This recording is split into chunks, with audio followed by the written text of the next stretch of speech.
Christy. Linda? Good morning, everybody. I'm Linda Poole. I am a sixth grade teacher in the Papillion La Vista School District, and I am also a 26-year board member in the Millard Public Schools. Great. Thanks, Linda. Jeff? Good morning. Jeff Nellhouse here, formerly with the Massachusetts Department of Education, where I was Deputy Commissioner and Director of Testing in that state. More recently with the PARC Consortium, and currently a consultant with a group called Assessment Solutions Group. And I was started out in education as a high school chemistry and math teacher. Love it. Thanks, Jeff. Josh? Josh Fields, I'm superintendent at Seward Public Schools here, just a little 20 miles west of Lincoln. And so also have been pretty active with assessment accountability as I did some of that work in Missouri as a teacher, but then also have served on many of the state AAA and some of those assessment committees. Excellent. Thanks, Josh. And Trudy, who do we have joining from the department today? We have Iris, who is our ACT liaison, and Vicky Munoz, who is the Director of Accountability. And I know that we have a few others, but those two are directly involved in our presentation today. All right. Thanks, Trudy. And with ACT, who wants to lead off? Hi, everyone. Good morning. My name is Edith Parry, and I'm the program manager for the Nebraska contract. Happy to be here. Thanks, Edith. Yeah, hi, I can go next. I'm Beth Sullivan. I'm a principal solution designer in the Content Solutions and Services group. And I have been working with alignment and peer review support, PLD work, and I am here to support Colin and Sam.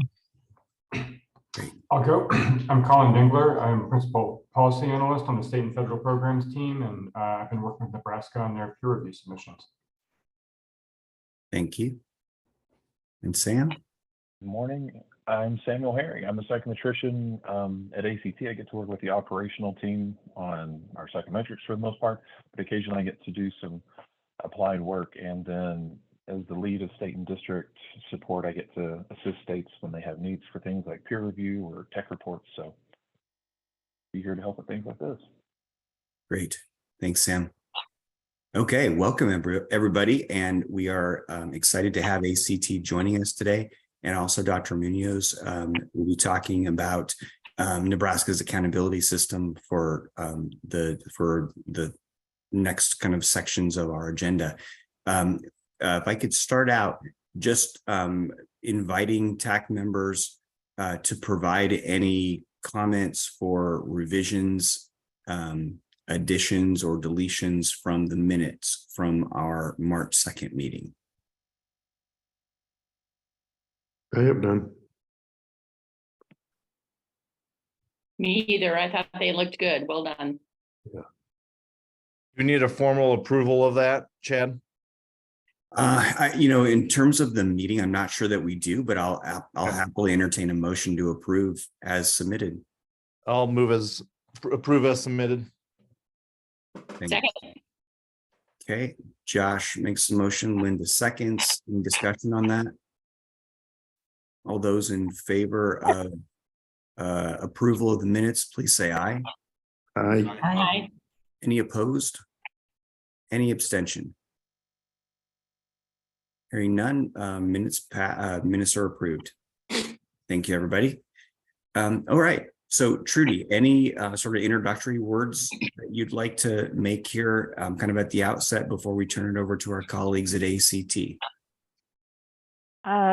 Only that this is the continuation of our request of our vendors to provide evidence of validity.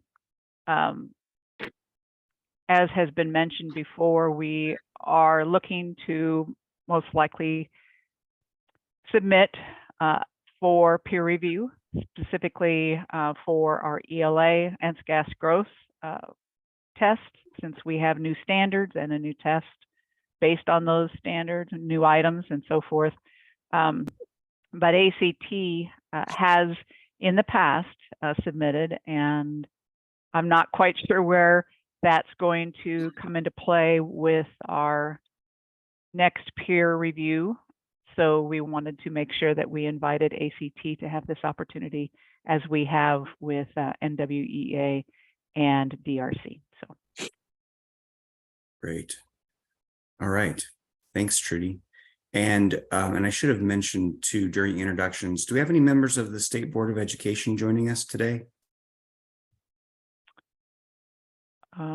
I am not, I don't see them listed. Okay. I just wanted to check. I thought Yeah. that Lisa might join, but just in case. Okay. Yep.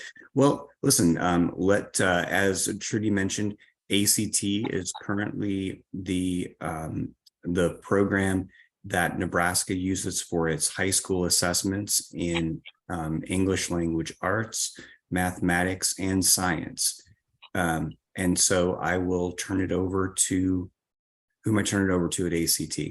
Sam, are you going to take the lead on this, or Colin? Yeah, I think Colin's going to start off for us. Great. All right, Colin, take it away. Sounds good. Is somebody else presenting the slide deck, or Trudy, how did you want to do that? I can, or you have, you should be able to do it yourself if you'd rather have driver's rights.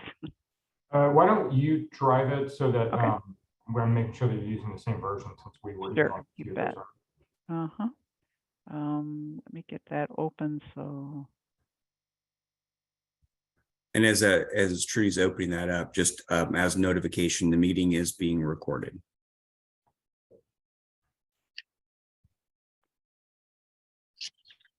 okay. Great. So my colleagues Sam and Beth, are here today with me to go over validity evidence that's been submitted in past peer reviews for Nebraska, and also to talk kind of about ideas going forward related to validity around the updated standards Trudy just mentioned. So you can go to the next slide. So just as a recap, a little bit of context around ACT and its use as a federal accountability assessment under ESSA. This is our current status board. You can see the number of states that are using ACT. We currently have 8 states using ACT. All of them use it for as their high school assessment. All of them use it for math and ELA, and 4 of them we are submitting in coming up are use it for science, Nebraska being one of those states. We also have ACT Aspire on here as well, which is the other ACT program that's been used for federal accountability. In all of the states that have gone through peer review at this point, we've either reached fully meets. We've reached that in one state. One of the earliest states to submit was Wisconsin, and they have reached fully meets the requirements in ELA, math, and science. And then in the rest of we're either at substantially meets or they haven't submitted through peer review yet. Colin, can I ask a quick question? Of course. Can you just talk a little bit about, I noticed that Arkansas is one of the few states that's probably using it as their state accountability 3 through high school. How has that gone, just out of curiosity? So it's an interesting situation in Arkansas because Arkansas is moving away from using ACT Aspire, because the ACT Aspire program has sort of been not totally decommissioned, but sort of transitioning out of its initial incarnation. And so they were the one state that was using Aspire that way. And, it was going fairly well. We reached substantially meets status in terms of the peer review, but, that's, for other, reasons that they've shifted away from using that. So this is kind of a legacy look there. I think we were maybe in the last year, maybe it was the last year that they were using it for that. Thank you. Yep. Okay, we can go to the next slide. So quick overview of the presentation today. I'm going to be talking about content validity, critical element 3.1, and then Sam will be talking about the other elements here, 3.2 through 4.1. We can go on to the next one. This is just a review of what ACT has submitted in the past, and this is a fairly standard submission. Really, for all of the states that we've worked with, this evidence for 3.1 is similar. The main kind of custom element here is the the independent alignment study that's conducted that we've generally supported each state to conduct on their own through an independent vendor. So the format of our presentation today, we pulled out kind of the elements that are in the peer review requirements, and then we talked about the evidence that we've submitted in the past. And I'm actually going to be talking a little bit more about kind of questions and suggestions about how to approach this interesting situation of a state that has already submitted and reached a status and then is updating the standards. So these are the elements, the kind of key elements that we've submitted in our previous submission for Nebraska and other states around 3.1. We have the state-specific independent alignment study. There's a document that's really just kind of a short overview that talks about, the ACT assessment in terms of standards, sort of an interesting situation because this is a nationally recognized college entrance exam. It aligns well with standards across several states, but it wasn't, a custom built, assessment designed to measure any single state standard. So we talked a little bit about that context. There's a document here that specifically looks about the ACT writing test, which is an important part of our English language arts measurement. There's a little bit of info on our process for item review, just talking about sort of our protocols in terms of item review, fairness, that aspect of content development. And then we have more information sort of generally about validity, which is in the TAC manual in chapter 7. Colin, can you just briefly describe what the writing test entails? Sure. So the ACT writing test is a fairly standard performance task. It's a single 40-minute timed essay writing task. A student is given a single prompt. They have time to compose their response, and the prompt measures argumentative writing. So they're asked to respond to kind of an issue. It's generally an issue that's of kind of contemporary relevance to students nowadays. And it has a sort of interesting format. We redesigned it in 2015. It's kind of looking at a lot of the research around argumentative writing. And what's interesting about this task is that not only are the students given a prompt that kind of describes the problem, like we've all seen and probably taken this kind of writing test, but then there are 3 different perspectives that sort of are quotes that sort of would represent like maybe other students in a class and kind of how they're taking a stance on the issue. And then so the student has to engage with the issue, but also with the other perspective. So there's an attempt to draw the student into a kind of dialogic sort of engagement with other voices on this topic. They write the essay, and then the essay is scored with an analytic rubric. So the student receives an overall score, but then they also get 4 domain scores, which sort of break down the writing into different categories or skills. The other really important thing to know, just from the point of view of how states in Nebraska are using the writing test as part of their accountability measure, is that there are 3 overall ELA sections on the ACT. The writing test, which is optional, the English test, which is a multiple choice test that focuses on writing and language skills, and then the reading section, which is reading comprehension.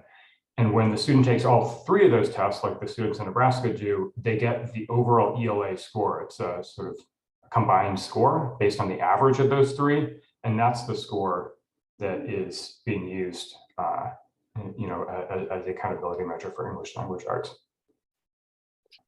How many other states, the college does not require writing tests anymore as part of the submission. And so how many other states are using the writing tests compared to Nebraska? Yeah, that's a great question. So in terms of our state contracts, so we have, 22 states that we have, that we're running some form of, state testing program in.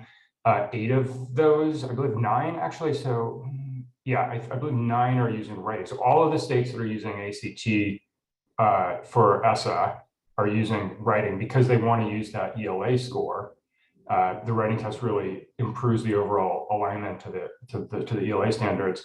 And then I think we have one other state that is, and then we have a few states where it's like it's an optional, that they offer it to the students if the students want it, but it's not administered, to all students. Josh, I was going to ask that same question. Are we giving it because it's a Rule 10 or a federal requirement, or we're just giving it because we want that third score in the ELA?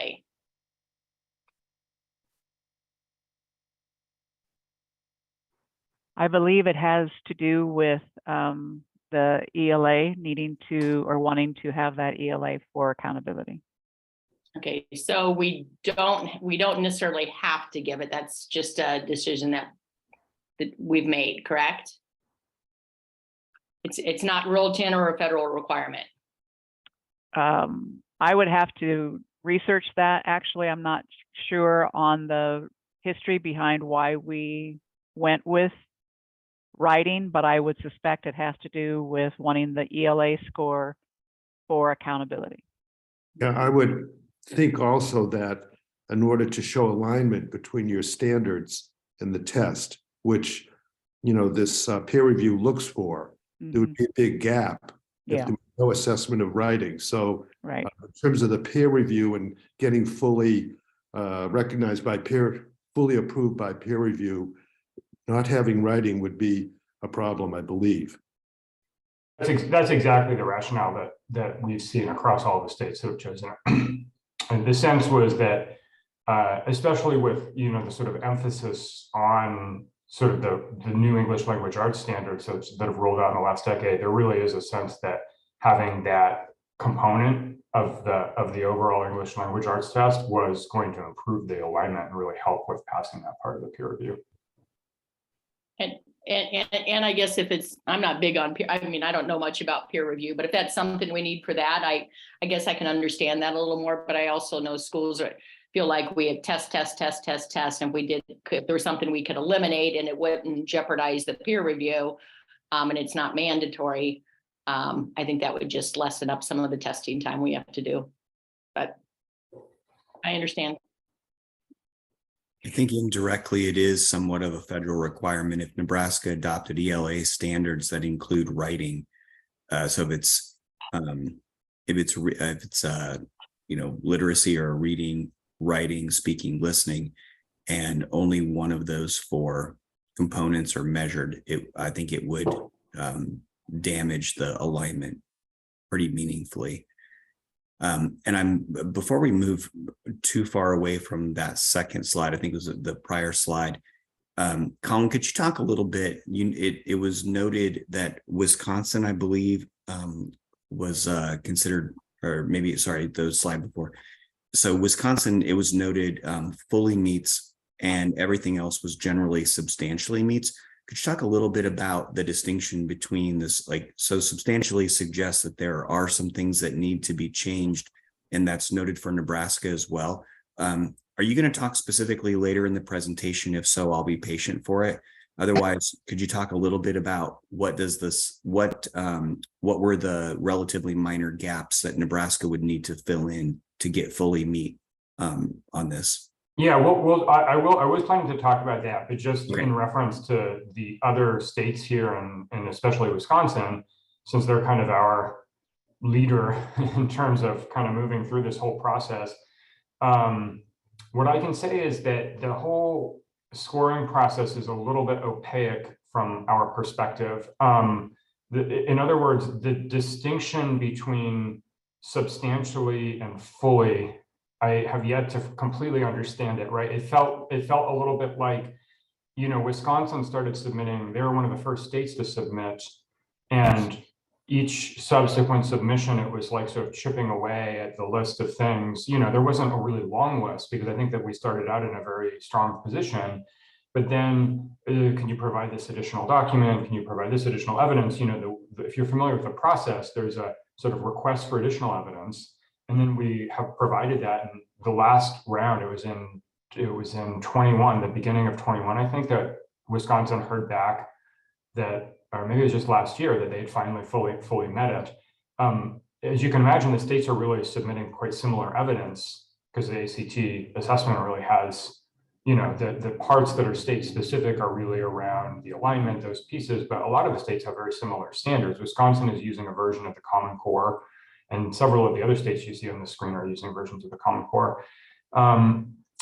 The one thing that I'll say with Wisconsin, after the first submission, the alignment study was done. We received feedback that there were gaps here, some gaps there, and we made some small adjustments to the blueprint, like very minor, like ways like kind of adjusting the balance of content in this one subcategory and so forth. Things that weren't going to really impact the interpretation of the scores on the test, but they really did kind of address some of the requests from a content perspective.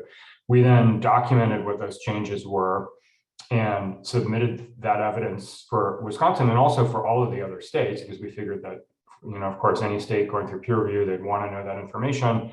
And I think that actually really helped a lot. I'm trying to think of anything else that's sort of relevant here. Yeah, we'll talk a little bit more about it when we look at the alignment slide, the alignment evidence in a second, because Nebraska was in a similar situation where they got a request for additional evidence around ELA and math alignment. And then according to the last decision letter, there was no more request. There were no further requests for evidence around that alignment, even though the alignment, we didn't really fundamentally change the test. So I think that they just reached a point where they were sort of satisfied with what we provided. I know that the timing of when you do that as the ACT evolves over time. What was the time frame that Wisconsin has submitted theirs? I see that you have a couple that are going to be in December, just this last or coming up. What do you anticipate those being more like Wisconsin, or as the peer review goes through, is it going to be similar to what Nebraska and others have experienced? We're anticipating it to be more like Wisconsin, because at this point, like for instance, so you can see on here, Arizona is submitting in just a few weeks for the first time. And they've kind of benefit, it's like getting the latest version of software on your iPhone or something like that, right? Like they're now getting the version of all of the documentation that we've sort of honed down to, like, of course, the alignment is a state-specific issue, but the rest of the material that we're providing. So in the meantime, since we first submitted to all of these states, and I think the first one was in 2017, maybe, we've updated our accommodations. We've added accessibility into some of our, materials that, we've improved the functionality of our screen reader. Like all of these things have kind of evolved in the last couple of years. And so then we document that. And I think that the submissions get stronger, which is of course the entire kind of driving purpose behind this work. So yeah, so we're really happy to say that a state like Arizona that's submitting for the first time right now, I think we're going to get a lot closer to the target on the first try. I have another question. I guess this isn't a question for ACT, but since we were talking about the writing, I understand now why we need to give the writing component of ACT for high school for peer review. But how do we meet that requirement then in grades 3 through 8? Because we no longer give a writing test in grades 3 through 8. So if we need that for peer review, how do we meet that in 3rd through 8th grade? Since we don't give the ACT then, and we don't give a writing test. There are questions on NSCAS growth that address writing. However, there are also standards and indicators that are assessed in the classroom.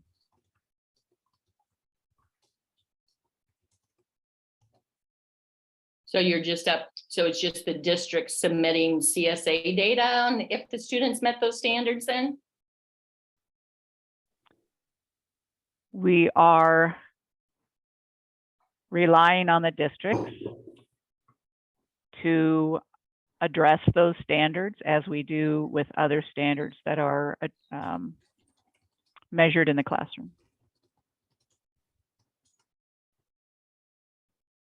Okay, but that's not okay to do at the high school level, is what I'm hearing. I guess I just see that it's different. Yeah, Linda, I think what's happening in 3 through 8, I'm not totally familiar with the NSCAS growth, but it is assessing writing. It's just not doing a direct writing sample. There are questions probably around editing, and I don't know what the writing questions are like, but I think there are writing questions that address some of the writing standards. Right. But we do NSCAS growth in high school too. I guess that's what I'm confused. I mean, because we'd use that in high school as well. And SCAS growth in high school is not used for your accountability No. system. No, it is Okay. not. And to what the comment I think Jeff just said, what in terms of indirect measure or other measures of writing, the ACT English test is just designed for exactly that purpose. The ACT English test, if you're familiar with it, is the multiple choice section that also measures writing skills. And so it presents a student with essays. The essays have all sorts of issues with them. The student has to answer questions that are about improving the writing. So, and it was designed long before we had direct writing assessment, way back, decades ago. And the idea was that you're measuring students' knowledge of writing, you're just not getting a direct writing sample. So we've always taken the approach that you kind of are getting different sources of evidence about how a student thinks about approaches writing, including a writing sample and also through this, multiple choice section. So it's probably, my guess is it's probably similar. Okay, thank you. So should we move on? I'm wanting to make sure that I don't run the Yeah. clock out on my colleague. Because Yeah, Colin, thanks, please. Yeah, sure. So moving really quickly, just review over Nebraska's experience, and this is kind of touches on Chad, I think you're just asking in terms of what we received, where the gaps still were, right? So where things were during the last decision letter. So the last decision letter was from August of 2020. This is the kind of the overall verdict was that the ACT had substantially met the requirements. As I said, that could mean pretty wide range of things. But it, I don't know how to translate it into a letter grade on a report card, but there's a little bit of room for improvement here. So the question here around, well, what were the peers still looking for in terms of alignment evidence? Well, we already had submitted the results of a 2017 independent alignment study conducted with educators in Nebraska with all 3 of the subjects: math, reading, language arts, and science. And by the time the resubmission came, I believe that that study was submitted in the first submission, and then I think there was one resubmission. Trudy, you could correct me if I'm wrong about this, with sort of additional evidence. And by 2020, the only request for additional alignment evidence was around science. So the updates that I described in terms of the small adjustments of the blueprint, those small changes, it seems like that satisfied the reviewers in terms of alignment to ELA math.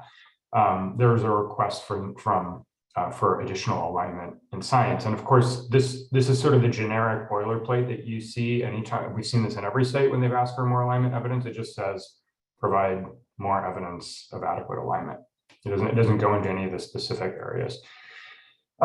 So that's sort of the status of things with the standards before they've been updated. And what I wanted to discuss now is kind of our outlook and our suggestions for how to approach the phased updates to the standards, knowing that English language arts is the first subject where there are updates.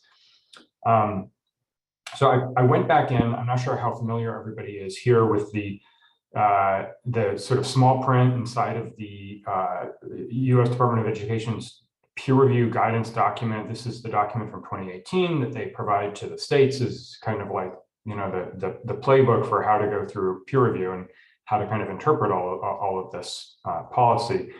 So this is kind of the key part. I've been talking quite a bit the last few weeks with my colleague Beth Sullivan, who's our expert on the sort of content development side, and she really has worked with all of the states around their alignment study work. And we dove in here, and the language in the peer review guidance is a little bit fuzzy in terms of kind of what the process would entail if a state updates its standards and then needs to sort of evaluate whether or not they're going to resubmit, and what kind of evidence they're going to submit. So they have this these 3 tiers in terms of determining the change to the assessment system. And so the levels here are significant change, which they define as a change that clearly changes the interpretation of test scores.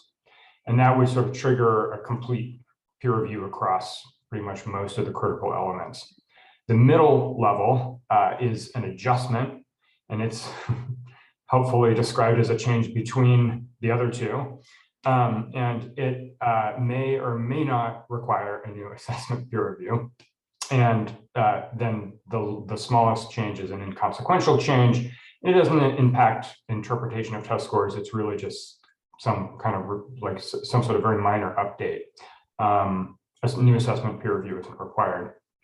So can we go to the next slide, Trudy?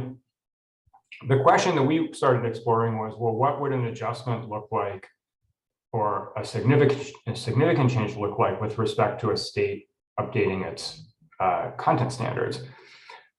We haven't had a state of the ones that you've seen that the ACT is supporting resubmit evidence around updated standards. So this is kind of new territory for us. There is some specific guidance in that same document that talks about this situation. So an assessment based on new or revised academic content standards could require new evidence submitted for pretty much all of the sections of peer review. And then they define the adjustment as a state makes minor changes to its academic content standards, to which assessments must be aligned by moving a few benchmarks within or between standards, but assessment blueprints are not affected and test results are comparable after equating. Now, this is really where we think that like just doing our kind of initial review of the change to the standards, that things would fall. But I think that the question here is, how does the state provide evidence and kind of document that this is the sort of zone that the update is in, rather than a significant change, which would trigger, I think, a much more extensive approach to conducting kind of gathering new evidence around content validity. So we go to the next slide. And last, I just pulled out one last quote here. Their recommendation here, a state making a change to its assessment system is encouraged to discuss this with the TAC. It's exactly what we're doing right now. And then if there's a significant change, the recommendation is to sort of run this to meet with the department and to sort of start planning ahead of time to understand all of the pieces that could be impacted here.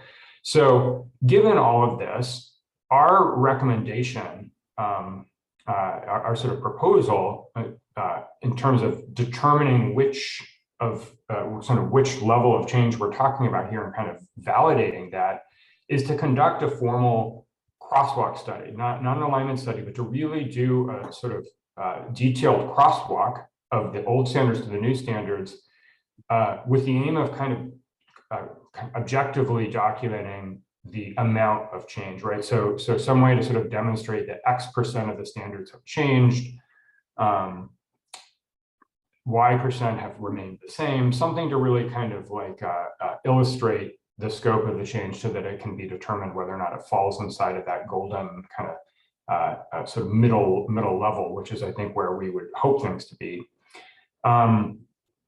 Speaking with some of the alignment experts that we've contracted with for independent alignment standards in the last couple of weeks, we got some feedback saying that the sort of rule of thumb is that if like more than 10% of the standards have changed, it would be considered a significant enough of a change that you'd want to conduct a new alignment study. And of course, alignment studies are really expensive and time-consuming undertaking. So if it can be avoided, just using the alignment results before, along with some evidence that the standards haven't changed too much, I think that would probably be preferable. And then lastly, our suggestion here is just to consult, after there's some concrete evidence about what, crosswalk between the old framework and the new framework, bringing that to the department and discussing next steps and really agreeing on which critical elements would need to be resubmitted. I've been talking a lot. I'll stop here to see if anybody has any comments or questions for us on this. Yeah, it's, I'll just, I think the issue here, and I like your approach, is about construct validity. What's the overall construct that's being measured? And has that overall construct been changed in some way? And the simple way I think about it is, think of a driving test that there was no standard for parallel parking, but the state added that standard. You have to know how to parallel park, and that became part of the test now. So now you might say that, the construct has really changed, because that's, relatively difficult thing for someone to do when they're just learning how to drive. So that the interpretation of the test score might be different when they added in that very significant task that you have to be able to demonstrate when you're learning to drive. Whereas if they added this new requirement, you just have to know to turn your directional signal on when you take a turn. That's a little less significant, not such a big deal in terms of the overall construct of being able to drive. So it's, I think it's really a judgment, 10%, 15%, 5%. It's hard to say, because it has to do with the sort of the quality of the standard that's been, characteristics of the standard, the standards that have either been added or taken away. Yeah, that's a really great example, the parallel parking one, because if you're familiar with, English language arts standards, I used to work in English language arts test development. A lot of times what happens when a standards framework is updated is a lot of the same stuff is sort of repackaged and moved around, because people like to think about the domain in a slightly different way. So there's new categories, but the content is the same. On the other hand, so if the standards were like 90% the same, things just got kind of moved around, and that was uncovered in a crosswalk study. But then the 10% that was new were all about digital literacy and doing internet searches, and then maybe there's a whole new initiative to add some sort of new content that could actually really impact the validity of the test, because of course the ACT test hasn't changed, it doesn't have a digital literacy measure on it, right? And so yeah, I think that's a really great way to think about it. And what we were hoping was that, I've seen a crosswalk that exists on the website that just shows the old to the new, but one that was designed specifically to ask this question of, well, what are the new, how different are they from what was on there? I think would actually really help to solve this question of what type of new alignment evidence would be needed. Right. Should we go on to the next slide? Well, let me just check comments, see if there are any other questions or comments from members of the TAC.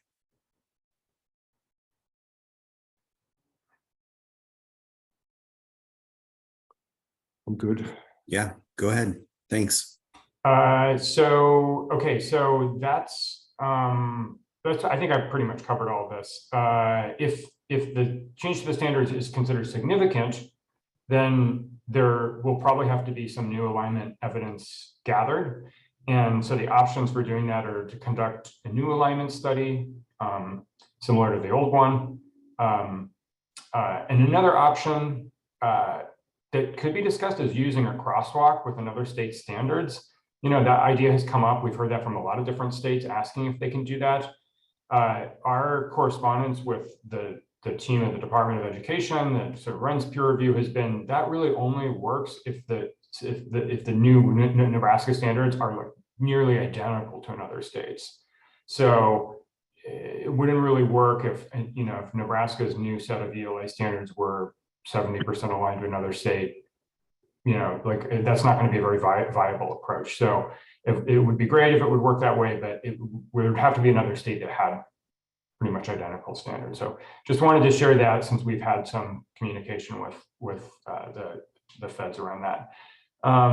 Also, things to consider is that it's not this work. If there was new alignment work, it wouldn't just impact 3.1. We'd also need to consider 6.1 through 6.3. New performance level descriptions would have to be written, and standard setting of standards validation process could be considered. We've had some states that have explored that, and it might be possible to do a smaller PLD workshop to just focus on updating the existing ones, but wanted to get that in there too, because this impacts not only 3.1, but some of these other elements under the reporting section.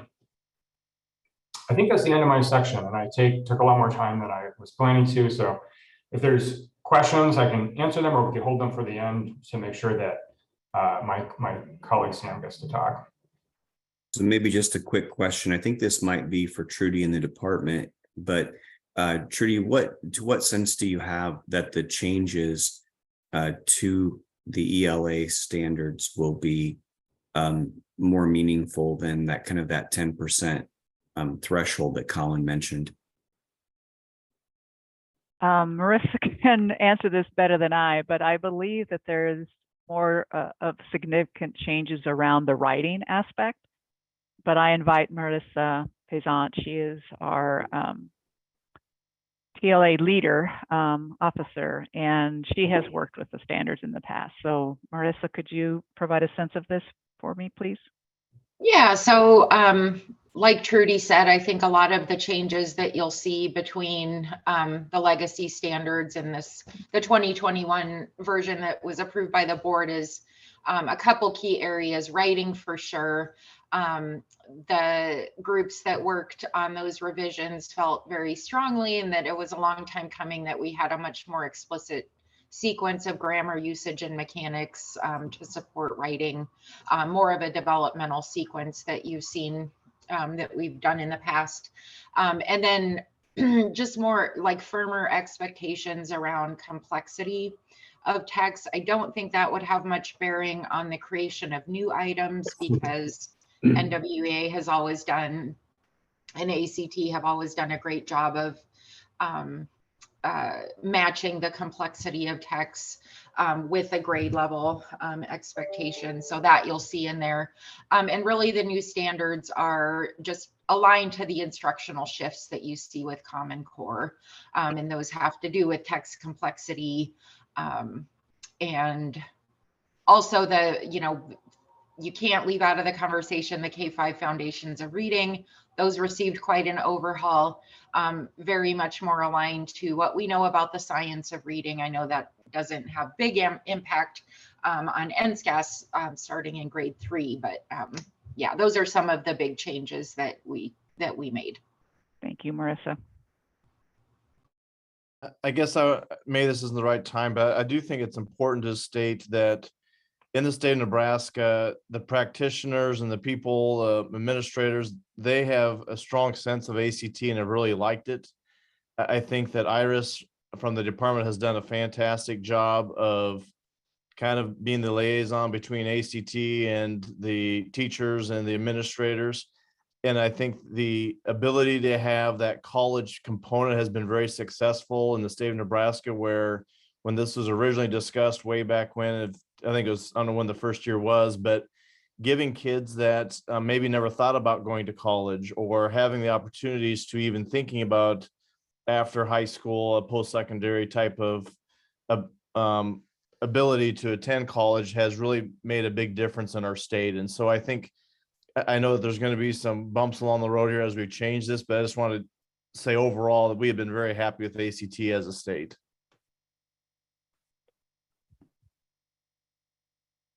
Thanks, Josh. All right, Colin, thank you very much. Let's go ahead and turn it over to your colleague. Sure, this is Sam, and thank you for your time.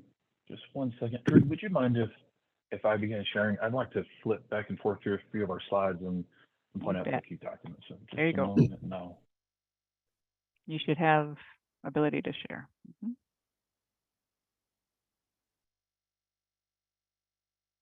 Moment. I'll get y'all off screen there. Okay, Trudy, can you see my screen? Yes.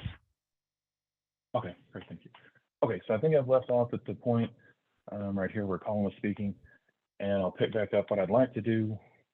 And I'm not going to go into presentation mode because I'm going to try and flip back and forth between some of these studies a bit briefly.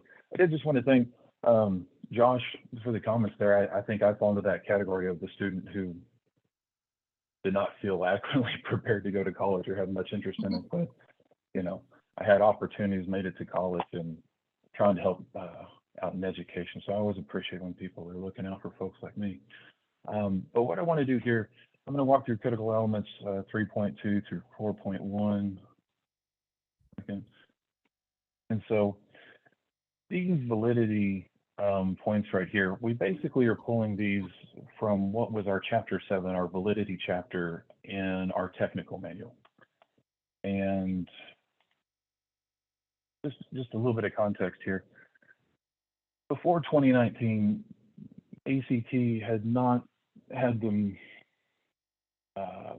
had not had a cadence where we were updating the technical report on an annual basis. It was something that had been done about every 5 years or so. Beginning around 2019, we kind of pointed out that we need to be updating this more often and have more recent studies, especially here in our validity evidences in chapter 7. And then as 2020 landed on us, some other things like tracking the impact of COVID and helping states with things like that became more pressing issues. We're now back to the point where, as we're now revising this technical report annually and updating things, we are becoming increasingly aware of the fact that some of our studies are a bit dated or becoming increasingly dated. And we are actively developing a new research program to address that. So as I go through these, I'm keenly aware that this is what we've provided to states. It's an off-the-shelf test, clearly. These aren't state-specific for the most part. The one part that is very state-specific is this critical element 4.1 in reliability that I'll get to. But we're aware of that. So we're aware that these studies are not state-specific, they're not directed to them. But if you have feedback, this is a really fortunate time for me to get to speak with you, because if you have feedback on suggested studies, we don't want to just update exactly what we've done. We know we need to move forward, but if you have ideas or suggestions about how we can be better, I'm very open to that. I've got a pen ready because we're trying to set our agenda for what we need to update in our validity chapters. So please feel free to share any suggestions that you have. All right, so as we just walk through these, I'm just going to give a quick overview of each one of the points, just a couple of sentences about them. If you have questions, I can probably reach out to some of the researchers that did the work, or I can try and answer the questions myself. But again, if you have feedback about improving, we're very open to it. So just for 3.2, I'm just going to read right here: the state has documented adequate validity evidence that the assessment taps the intended cognitive processes appropriate for each grade level as represented in the state's academic standards. And so part of that we go through is we use the justification that here in our technical manual, we have guidelines for the development of our assessments, how the items are written, the feedback that we get in our national curriculum survey that we then incorporate into developing our test items, and then the procedures that we go through when writing, reviewing, field testing, and then moving into operational tests, and then our blueprints here. And so in each of these sections, there's a little bit of additional information about how we go through it, the qualifications for the reviewers, minimum requirements for things like p-values, the distribution of the p-values, and point by serials as we build the test forms. But we are required to adhere to those in order to have or develop the parallel tests that we're going to need to be able to equate things efficiently. So that's our technical manual. Our forms construction guideline is a separate standalone document that's updated every few years, but it's really just it's a slightly more detailed view of what's provided in our technical manual. I think the forms construction guidelines are available to the states, and I guess if a parent wanted to review, we could probably send it to them. It's not that it's secure material at all. It's just not something that's openly on our website. So that's how we build the test forms and the guidance that we use to do those. As the part here where we're tapping into these cognitive processes, the COG labs, I think, are a bit more interesting, and definitely if if my colleagues Beth or Colin have any comments that they want to add here, please do so. But there's 3 major COG labs that have been run for these studies. This one covered all 4 subjects: English, math, reading, and science. And I guess I should probably back up and just say that ACT uses a think aloud protocol in our COG lab studies to observe the students' cognitive processing and the knowledge that they're trying to use to answer the questions. And they're recorded and reviewed by our subject matter experts. And what we're hoping here is that through this think aloud procedure, we're getting some insight into the factors that the students are taking into account when they're answering items correctly, as well as those that are as well as how they're answering them when it's incorrect. We do use the Webb's depth of knowledge as a metric for evaluating alignment between assessments, curriculum, and teaching. The COG lab here, clicker on the screen there. The COG lab here covers English, math, reading, and science. And here, I'll just point to the other 2 as well. I'm sorry, I changed screens with what this was on, and it's really reshaped everything for me. So these COG lab studies, the second one here is just English and reading. This was updated in November of 2020. And this one was just based on think aloud protocols. This one, the COG lab study with the math and the science, was think aloud plus some eye tracking. And so our content experts in ELA, mathematics, and science coded these videos of these students responding to the exam to look at how the students' perceptions were targeting higher order thinking and complex cognitive processes. Then we looked at the alignment to the intended constructs, and then we did evaluate or try to look into potential sources of construct irrelevant variance across all 3 studies. Our researchers felt like it confirmed previous research indicating that students had used complex cognitive processes to apply relevant concepts and in selecting correct answers across our 4 tests: English, reading, math, and science. In each of the studies, it did list that the content experts did not find significant evidence of construct irrelevant variance, but there wasn't really much of a discussion in any of them about what they were or how they came to that conclusion. And so that's probably something we need to follow up on and have a better explanation of, other than just making a statement at the end of each section. You know, after each of the English, math, reading, and science sections, the content experts did not find significant evidence of construct irrelevant variance. So some of the feedback I'm already taking back to my team is we need to explain what that means, or how we came to that conclusion, as opposed to just making a single statement and moving on.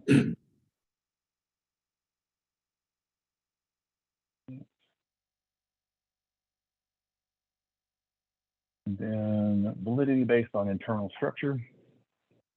When I think about this one, as a psychometrician, and I really think of the second bullet point here, the factor analysis and the correlation matrices.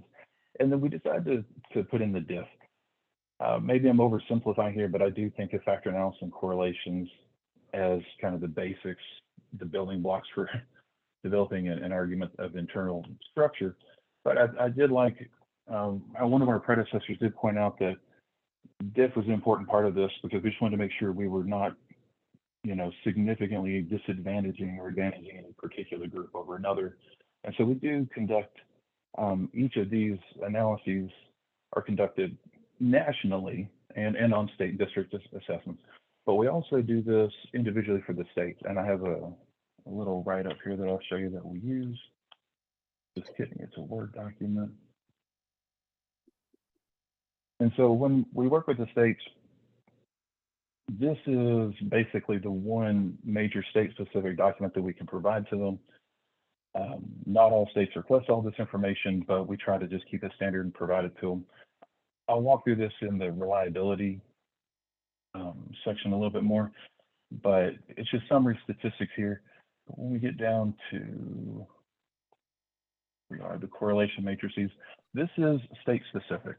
And so we go by form and we look at the correlations in just that state for English, math, reading, science, composite, and writing if the state does writing. And then some states have a special or a specific ELA score that they've asked us to compute for, and we provide that as well. After the major subjects tests, we look at the reporting categories within each of the subjects here. And we can look at those. They seem reasonably high in most cases. The math one, sometimes we do get questions about some of these in math because some of these categories are sometimes comprises of as few as 4 or 5 items. And so obviously when we restrict the variability of our scores, then we get lower correlations. And I'll go back through this in just a little bit if someone wants to look at it more closely, or we can provide this to the state and everyone can review it. Then we get into our factor analysis results down here. We do look at the writing scores domains, as Colin had kind of pointed out, along with these scores, the multiple choice section here. When we get into the factor analysis, we usually provide just one example. I think this is science. Yeah, this is science. We don't do all of the subjects. I guess we could, but the states don't seem to be asking to have this drawn out for each one of them, and it's based on form. We provide the fit statistics here for the factor structure, and then we go into the factor loadings for each subject by its reporting categories. And then here are diff results. Typically, we have an item or two across the whole test that will pop for diff. We haven't seen a C-level diff yet, and we have a little table down here about the explaining diff, and then we do diff on the writing if the state does writing as well.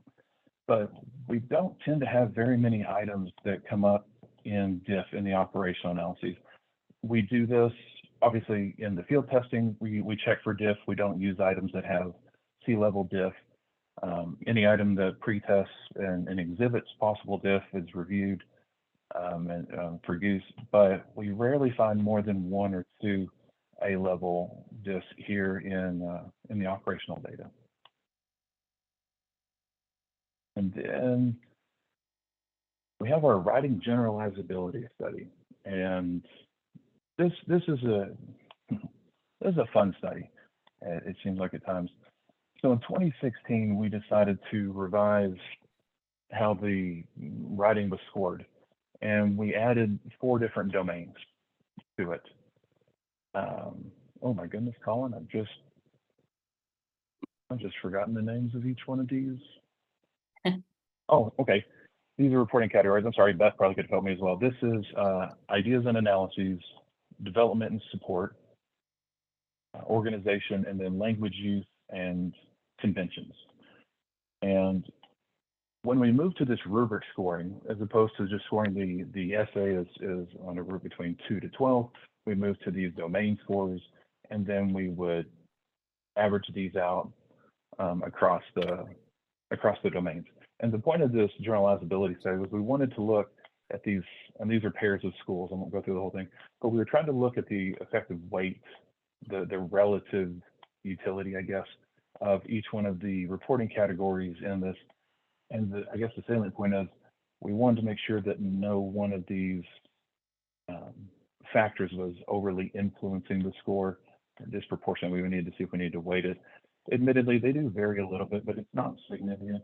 And then the authors point out that while there was some variability in the statistics across the schools in the study, they were thinking or attributing this to be likely due to differences in the populations. This was not random equivalence. This was a bit of convenience. I don't know if convenience sampling is the right word, but it was definitely schools that were willing to participate in a study, which, you know, it takes a little bit of effort to get some school to make it worthwhile to a school to be able to want to participate in something like this. And so just the variability in the population, the raters and the prompts across the schools seemed reasonable to the researchers at the time when they were doing this generalizability study.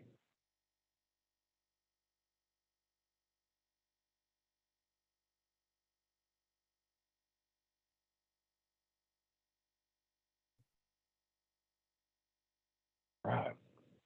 Validity based on relationships to other variables. The story is going to play out mostly the same for many of these studies. Unsurprisingly, high school GPA and ACT scores are highly reasonably highly correlated, and they're reasonably good predictors of first-year credit-bearing college course success and forward. So in many of these cases, we're going to find the same thing where high school GPA and the ACT scores are correlated with performance in schools just in various ways. And so, sorry to spoil it here, but that's kind of what this evidence is going to show. I think this first one was one of several of these. I really like some of these studies. I think this first one, the multidimensional perspective of college readiness, relating student and school characters to ACT performance, I thought it was interesting, and I'm aware that, let's pull it up. So what we wanted to go in and look at was, let's roll up just one. We wanted to see, we were looking at the influence that each one of these has, or the proportionate variance explained by each one of these aspects. And high school GPA, I'm sorry, was there a question? No, okay. So high school GPA definitely accounts for a good bit of variance. The courses taken, so the academic rigor that a student's going to take, the advanced coursework, and then high school factors, or high school characteristics such as location, like the average SES and things like that of the state. But then there were some non-cognitive factors here which account for some of the variance. May not be the most variance, but I think it's something that I find important, at least, because I've always thought that these were part of what develops a student into wanting to take courses and go on and achieve. It was things like non-cognitive characteristics would have been, a student's ability or indicators that they recognize of needing help in improving, subject-related academic skills. I personally am not the greatest writer, but I'm keenly aware of it, and so I'm taking writing courses to work on things like that. Another non-cognitive characteristics, or other non-cognitive characteristics, were things like educational plans, whether the student had a plan, how realistic that plan might have been for post-high school work, the level of parental involvement, whether your parents were taking time to work with you on your education or help you with tutors, or just general parent perspectives on education.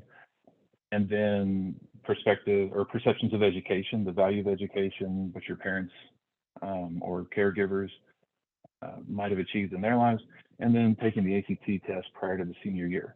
So the researchers did find that SES and demographic characteristics accounted for the least amount of variance after adjusting for other students and school characteristics. But ultimately, the story of the study was that students who take rigorous courses and earn higher grades tend to score higher on the ACT, and scoring higher on the ACT tends to indicate higher levels of college readiness.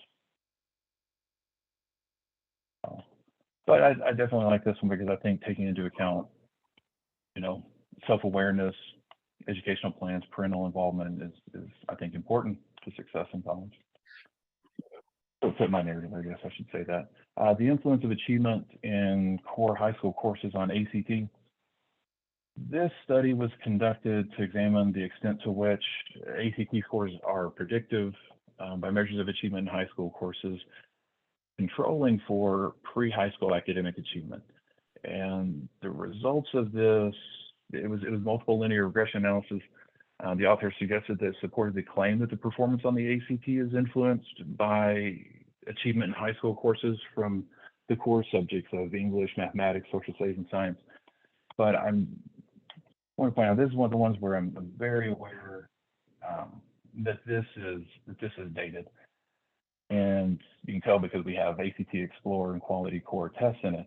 But essentially what the study was done by Jeff Allen was just kind of determining that the more a student was taking core courses as defined by ACT, and it's information that we openly share with states and schools, the more rigorous coursework that a student took, and the more that their courses aligned to what we anticipate students needing in college, the higher the higher they performed in those courses, the better they tended to perform on the ACT and thereby in college. So it feels like a little bit of a circular argument that ACT scores, like ACT tests predict ACT tests and that it predicts college readiness, but it does go back to the courses that are being taught in the schools, and that it is towards their academic progress. predicting success on advanced placement exams using the ACT Aspire for ACT and ACT test scores. I thought this one was actually pretty interesting. So we went in, and this is one that I know is being updated about every 3 or 4 years. Jeff Allen goes back and does this research. I just wanted to point out the correlations between these AP courses on English language and composition, English literature and composition. Reasonably, I mean, at least to me, reasonably high correlations. This down here, human geography, is kind of the lowest. But to me, that's not particularly surprising that our English and reading, or our English reading and writing, the correlations are a little bit lower with things like this as opposed to composition. I feel like that's supportive of our argument. The STEM-related courses down here, that biology, things like computer science, correlate well with our STEM, our math and science. And then down to this right quick. I think this was the actual purpose of the study overall, was we were trying to get a sense of where a student would stand. For example, on the ELA test. So we're gonna average English reading and writing. Once we average those on our 1 to 36 scale, if you earned a 20 in the fall, as opposed to the spring, if you earned a 20, you had a 50% chance of earning a 3 or higher on the AP course. If you took the ACT in the spring, then we expected that if you earned a 21, you'd end up with a 3 or higher. And it goes through each one of the AP tests. I think in total we looked at about 30 some odd tests and developed these for about 20 of them, trying to predict whether they would score a 3 or a 4, and what ACT score, or what ELA score or a STEM score or E+R it took to predictively expect to make a 3 or higher or a 4 or higher. So I know this is something that we work out with the AP system. Every few years, Jeff gets enough data to be able to rerun this and reconnect things.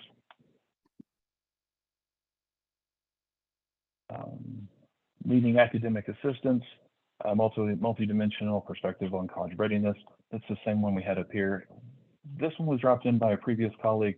I think the notion here was that ACT mathematics and ELA scores were negatively related to self-reported measures of needing help with math and ELA scores respectively in high school. So we were trying to get the notion that if students had the mindset that they might need some assistance, the more likely they are to recognize that they can seek out assistance and improve their scores. So just pointing out that students can self-regulate and identify their needs. For the college coursework aspect here, I'm sorry, I'm just gonna, oh goodness. I'm sorry, I just checked the time. And I will try to wrap this up fairly quickly. Trudy, I'm sorry about that. The development of the STEM readiness benchmarks to assist in the educational career decision-making was when we recognized that we have a college readiness benchmark. Our benchmarks are derived empirically, so all of our college readiness benchmarks for English, math, reading, and science are set at a point on the scale. For example, a 20 on science, for example, would relate to a 50% chance of earning a B or higher on a first-year college credit-bearing college course. We recognize that while college readiness is one thing, STEM readiness is different. And to be successful in the STEM coursework at a university, you might have needed a slightly higher benchmark to achieve. And right here, we found that was true. STEM mathematics benchmark is actually 27, and the STEM mathematics benchmark for science is actually 25. Students who didn't meet this tended to be less successful in earning a STEM-related bachelor's degree in a 4-, 5-, or 6-year institution, while students who met this had an increased chance of earning that. Same thing here with the science. And then just I think it's about every 3 years, we update the college readiness benchmarks. We go back and do that same empirical analysis of, we work with a set of universities that will provide us with sufficient data that we can compute the probabilities based on ACT scores of earning a B or higher in first-year credit-bearing classes. So that's updated every 3 years. Relating ACT writing scores to first-year composition. This was after, here we go, in conjunction with this writing generalizability study. This was after we updated how the writing test was going to be scored. I'm sorry, I'm trying to speed this up just a little bit, but the ACT writing scores were positively related to the grade students earned in their English composition course. ACT writing score was found to contribute incrementally to the prediction of the grade earned in the English composite and beyond high school GPA. But to be clear, the ACT writing score slightly improved the prediction of the grade of grades earned in college-bearing courses or in credit-bearing courses. It is a small amount that it improves upon it, but unsurprisingly, a writing score on top of high school GPA and the ACT English score and composite, there's only so much it can add when we've already got enough predictive power in some of the others. Sam, just so you know, you do have more time, so just don't feel like you need to lose some of your information that you want to share. We can make adjustments on the other side. Please do so. Okay, I apologize for that. No. I want to be respectful of the time. I know folks are busy.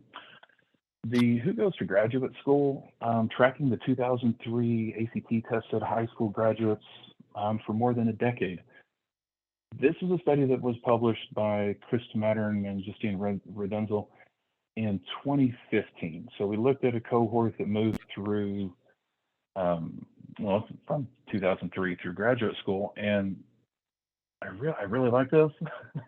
I just want to read real quickly from, oh, sorry, is there a question? Oh, okay. I really like the synopsis of this one. A sample consisted of over 14,000 ACT tested students who graduated in high school in 2003, who enrolled in college and who earned a bachelor's degree within 8 years of an initial enrollment. Nearly 1/2 of the bachelor's degree recipients subsequently enrolled in a graduate program. Graduate enrollment rates varied significantly by student and institutional characteristics. Higher graduate enrollment rates were observed for students who were more academically prepared upon high school graduation as measured by ACT test scores and high school coursework taken and grades earned. Those who had intentions of taking advanced coursework, college coursework, and graduate school aspirations, and those who earned a bachelor's degree in 4 years or less. And here's the part that I really like. Females were more likely than males to enroll in graduate programs, which I wish that wasn't just the case, but I'm glad that folks are working on that. Among all racial and ethnic groups, African American students had the highest graduate enrollment rates at 55%. Likewise, HBCU students had higher graduate enrollment rates than non-HBCU students, and then graduate enrollment rates were also found to vary by undergraduate major. For example, business majors had one of the lower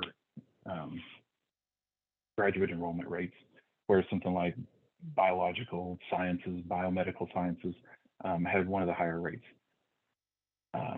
Controlling for multiple variables simultaneously, the study indicated that gender, race, ethnicity, ACT composite score, and graduate school aspirations, and earning a bachelor's degree in a timely manner and graduating from an HBCU were strongly related to graduate school enrollment. Other variables that were positively related to graduate school enrollment, though to a lesser extent, did include taking advanced, accelerated, or honors courses in high school, receiving a leadership award in high school, planning to take an independent study course while in college, intending to receive college credit by exam, and planning to not work while in college.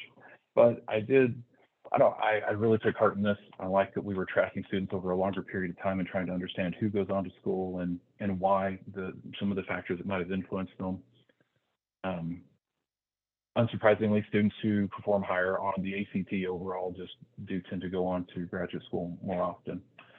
For the college performance and retention, the meta-analysis, it was looking at the relationship between the ACT composite score, high school grades, socioeconomic status, and then performance that persisted into the second and third and fourth year of colleges and universities. The ACT composite score and high school grade point average were highly correlated with first-year academic performance, and then first-year academic performance tended to predict second and third year retention. So I guess to some degree, even though the focus of the ACT is being able to predict first year credit-bearing coursework performance, that the performance there in that first year does lead to performing better and remaining in school for the subsequent years, which is what we want. We want students to be able to complete school and be educated and find meaning and meaningful ways to contribute to society. And so, yeah, I'll be honest, I'm not a meta-analysis expert, but covering those studies and finding out that while we're only predicting first year, that first year does predict the subsequent years, I felt like it was supportive of the efforts of ACT to predict college performance. The validity of the lower ACT scores is a more recent study. This is one that came up in 2020 because, as I'm sure as all of you know, the ACT was an off-the-shelf product and nationally administered. And then it became something that states were using for various reasons, either legislated or to give students a hand up, folks like me. But there are some questions about, when you move from students who are only looking to go, or from students who are looking to go to college to now we're surveying or testing all of the students in a school, whether they're interested in going to Oxford University or not. We are going to find some lower scores, and there were some questions about the validity of those lower scores. And so we did a little bit of research to look into that. Admittedly, there is a point on the ACT scale in each of the subjects that eventually equates, no, not equates, but it's guessing. At some point, you can randomly guess between one of four options and earn some sort of score on the ACT, like a 6, 7, or something like that. And down when we get in that low area, we do tend to have a little bit of trouble trying to predict how someone's going to do.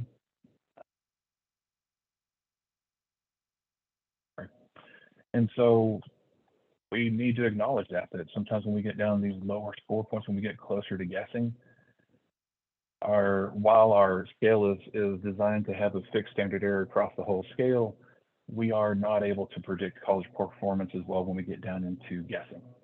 And you can see that here where the mean GPA, we have a little reversal here. I think it's a little bit more evident in this graph. Students who were performing quite low somehow had a slightly higher GPA at school. Maybe they just weren't trying on the test or something like that. Maybe motivation's low, but then it dips down. And then we have just kind of a steady increase across the rest of the scale here. And then of course our error band does get a little bit larger in the extremes. But we were trying to identify and at least support states in understanding that there's still meaningful distinctions to some degree in how well we can predict score or performance in universities, even in these lower scores that are edging right up near guessing level. And then there was some other work that was done. So that's predictive validity. We looked at concurrent validity and started looking at, we were comparing the work keys assessments to this because work keys is designed to measure workforce readiness. And that's kind of where we anticipate, or at least we thought that if we looked at some of these lower scores, we could align our ACT scores to work key scores and just also kind of see a progression of improvement here across some of these lower ones. I'll be the first to admit, I know that guessing somewhere right around 9, so I know this is not particularly helpful and predictive, but we were trying to give state support that when they're setting, because we have states that set their own standards on our tests, we go in and do an empirical study with them and with their teachers and stakeholders, and most states set cut scores, their lowest cut scores are between like 16 and 18. And I think this study, we were just trying to help reassure them that where they're setting their cut scores, 16 and 18 for their lowest ones, and then moving up the scale for some of their higher performance categories, these are still meaningful distinctions. We were beginning to lose track of distinctions when we get below guessing, but none of our states have been setting standards that low. And so that was the point of providing this study to help there. The final one here in college, performance predicting student chances of completing a degree comparing super scores to other scoring methods. So ACT does not have, we can give suggestions on how to use the scores, but we do not fully control how a university would be using our scores. And so there's research here on comparing what we refer to as super scores. And let me get back to where I was, but let's just, I just want to explain. Some universities decide to use the last score or the most recent score that a student takes. So a student might go in, we have, I'd say just under half of our students probably retest. But some universities have decided to use the most recent score. Some universities will average the scores, the subject scores and the composite, and the student takes it 3 times, average across 3. Some of them will take just the highest composite score, and they use that one to determine which record of the student they'll use. And then some universities we found out were using what we refer to lovingly as a super score, where let's just say a student takes the test 3 times. They will take the highest English, the highest math, reading, and science from any one of those administrations. So maybe your English score was the highest the first time you took it, maybe your science was the highest the last time you took it. And so the universities would go in and, for lack of a better term, cherry pick the highest score from each of the subject tests and then use that in making their admissions decisions. And there was questions about the validity of using the scores in that way. Unsurprisingly, students who are going to retest are probably studying, and they're working towards performing well on this test because they want to get into a college and be prepared to do well at a university. And so these are highly correlated, unsurprisingly, because they're all based on the same numbers, and students don't tend to change a whole tremendous amount across years and without extensive studying. I mean, they definitely learn in their senior year and through other study methods, but their scores tend to only increase by a point or maybe 2 in general. Retesting does not increase scores dramatically by like 5 or 6 or 7 scale score points on the composite. So this research paper was to go in and look at how universities had been using the scores and to validate the use of a super score. And of course, we found that these methods are almost interchangeable. You can see it down here in some of these estimates, the intercepts and the slopes, they're all highly similar. The slopes are rather similar as well.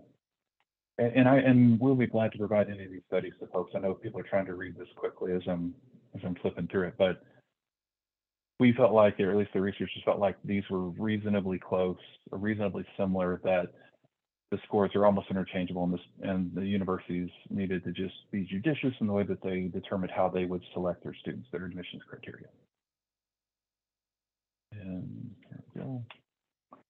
So a few external measures. Choosing among multiple achievement measures, applying a multi-trait, multi-method confirmatory factor analysis study. Results showed that state assessments, so we were comparing state assessments to ACT scores, and they both measured similar achievement constructs, whereas student grades was the other thing that they looked at, reflected less of the achievement construct and a higher level of method effects. And what the authors went into with that was they were trying to explain that student grades may have incorporated some things like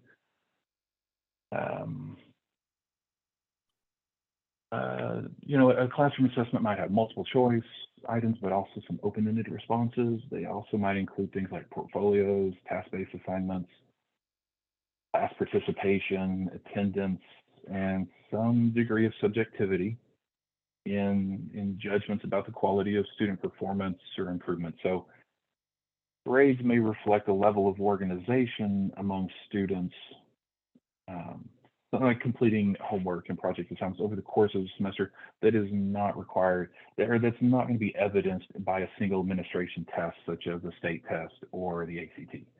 And so ACT scores were correlated with state assessments, a little bit less so, whereas the grades reflected maybe something that took time as opposed to just a quick snapshot.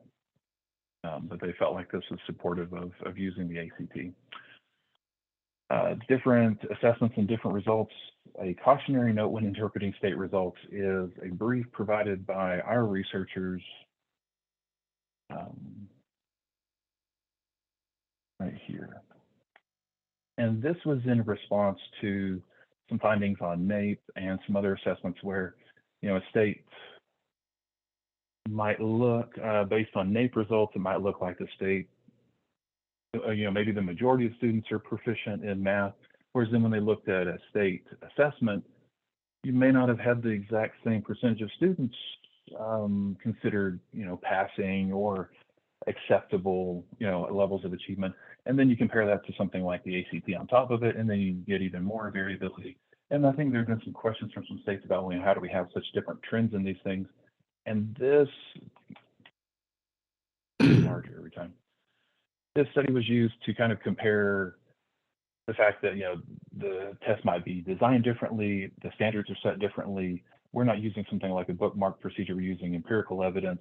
And so the way we defined performance levels changes how many students are in them, which is why you may not have the exact same results. So it's important to look into how those results are tabulated to help understand the context when there's incongruency between some of these measures. So it's just kind of an overview, maybe helping educators and folks to understand how you have some conflicting results occasionally. This next to last one here is about the concordances. I'm going to be the first one to point out, we have actually done a concordance study since this was selection decisions about who was included in it, but we have since conducted a new concordance study, and we might be needing to conduct a new one based on some changes at some other institutions. It's up in the air that we might need to reconduct a concordance study, and when we do, I think we'll just need to include that as part of the evidence there. The concordances are updated whenever one of the tests has a major change. We end up working out with the other group and providing a table of concordance that's publicly available. And then this final one, the relative predictive validity of the ACT scores in high school grades and making college admissions decisions.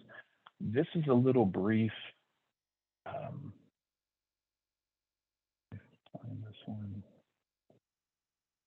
This is a little brief that just covers several different studies, and these check marks, they look more dichotomous than they are, but it was just how well each of these, the ACT scores or high school grades, were predicting college, first year college GPA, enrollment retention, collegiate academic proficiency, final college GPA, and then degree attainment. And these are almost just bullet points referring you to larger studies. But these two were considered to be, ACT and high school grades are considered to be roughly equivalent how well they predicted first year achievement and enrollment. ACT scores slightly predicted academic proficiency a little bit better. High school grades predict final college GPA better, and that might be due with the fact that these are, this is a one-time snapshot. This is something that takes place over a whole semester. But whether or not students attain a degree in their intended time was most predicted by ACT scores. But this is just an overview of several different studies that were compiled to pull this together. And then reliability. I will get through this one fairly quickly, Trudy, I promise. This is the one that I like to do because this is the one I actually get to work on. So we work with the states to obtain some of the data that we need to do this. Obviously, student reported data can sometimes have missingness, and sometimes it may not be the most accurate. So when we're doing a peer review submission, or if we're doing a technical report addendum, we do tend to work with the state to get some additional information. And then we write up a supplement like this where we go through, I'll make this larger. We just look at demographic characteristics. We try to provide a list of the accommodations that were requested specifically in just that state and whether or not they were approved. We can give a list over here of counts of the students that were in each one of them. And then we provide just general summary statistics for each of the groups. We work from standard form and accommodated form, and then within each one of those, we go and look at English language learners, economically disadvantaged, and students with disabilities, among other things. But a few years ago, we received some feedback in peer review that we needed to look at these. English language learners, economically disadvantaged, and students with disabilities is not data that ACT collects in any of our information, so we do have to work with the states to get this. And each of the states define these categories on their own terms. We do not set the definition for them because it's up to the state how they would like to define these. We don't set that criteria. And then within each of those forms, accommodating standard forms, we look at the demographic characteristics, male, female, race, ethnicity groups, and more races. And then we have all the accommodated forms. Those is just summary information. We get into the effective weights, the influence of each one of the, well, these are the covariances, but then the effective weights of the influence of each one of these subjects on the composite score. We looked at the correlation matrices earlier, but we provide this for all the states and break down into each one of the reporting categories. Just summary statistics by writing and the correlation matrices. We looked at the factor analysis. Yeah. And then we get into, and I'm just sharing that because that's what we provide to every state. I know this is about reliability. So then we look at each one of the subjects, our composite score, and then if a state has a special score that they've asked us to calculate, we go in and compute the reliability for the primary form and then for the accommodated form. The accommodated form is going to have typically significantly fewer students in it. And then even among those, we have to go and find the accommodated form that has hopefully a couple thousand students at least. Sometimes in the state, we get down into the 50s or fewer students in some of the really small states, but that's when we bring in validity of low test scores. That's what that research is for. We do the reliability and standard error for each of the subgroups, as mentioned in the summary analyses, and we do them by the accommodated form where available. If we can do the breakdowns into each of the subgroups, we do. In some states, it's just not tenable with some of the subgroups. And then we look at the primary and accommodated reliability by each of the reporting categories. We list the number of items. Sometimes these shift just ever so slightly. One year we might have 22 items here and 12 here. So we do just want to break that out and help the peer reviewers understand how many items were in each one of them. And then we do the agreement indices for the writing, the perfect, adjacent, and the quadratic weighted kappas. And then we do the classification consistency indices. If it's the states can choose, we can use our performance levels, or we can use the state-specific performance levels, or both. We've done both. And then we break out their agreement rates, consistency of classifications, by major form, and then by subgroups where available. And that's, then references. So I'll be glad to provide these to folks if they'd like to look through them more extensively. And we could have email conversations back and forth about it, but I just want to try and get through that and show, I fully recognize this is the reliability that they're looking for. This is most what peer review is looking for, but I think it helps to have a little bit of context sometimes when looking at reliability estimates. That's what I have in store for folks, and I know I'm over time. Thank you so much for being gracious about this. If it's okay to ask for any feedback or suggestions on studies that we should have in our research program coming up, I'd love to get any feedback that anyone has. Thanks, Sam. Let's go ahead and open it up to the TAC for any reactions or suggestions.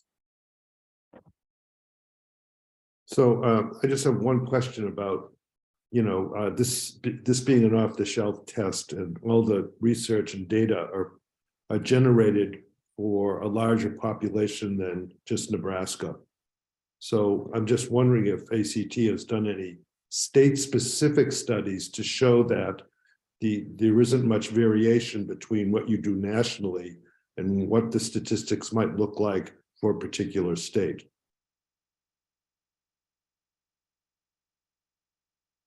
So comparing the national population to the state population. Yeah, well, in running of, some of the data, just to say that what we're finding nationally would be true for Nebraska. That's the question. How do we know that?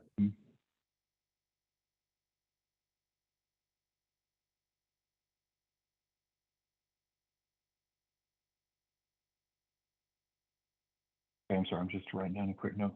So not in this evidence, but in the past, we have provided, we still generate, I'm not sure if it's sent out to the state every year, but we have a profile report that we send out that compares in it, among many other things, our comparisons to the national trends, to the state trends over the past few years, depending on which report you look at. And so we have provided those comparisons in the past. It's something that we could Well, I just look into more here. I just don't know if the peer review requires that, you know, I mean, it stands to reason when you have, I mean, you would predict that what these studies would conclude nationally would be true for Nebraska, but I think, you know, your gut tells you that, but is there empirical evidence that actually verifies it? So that Definitely, I think you're right. Yeah. Thank you.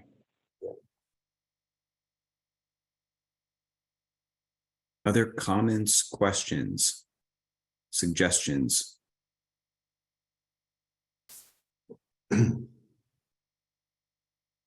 Right or wrong politically, I know that many districts, when they give feedback back to their board members, talk a lot about just how does the district compare to the state, but then also as more states are doing as a statewide assessment, how do we compare to those other states that are giving it to all students in the high school, so, or juniors? And so that has been a good component for us nationally to be able to compare a little bit. Yeah, and ACT does have, we have a page of visualization, so we can go in and look state to state comparisons and, you know, in performance, but also at the number of college readiness benchmarks that have been achieved. One of our researchers, Ty Cruz, actually updates that. And one of the things that we have had to include in that dashboard when we look at it is just the participation rates, right? Some states, the ACT is a choice. Some states it's census where we test all of them. Some states, you know, just some students pay for it. Maybe their state pays for SAT.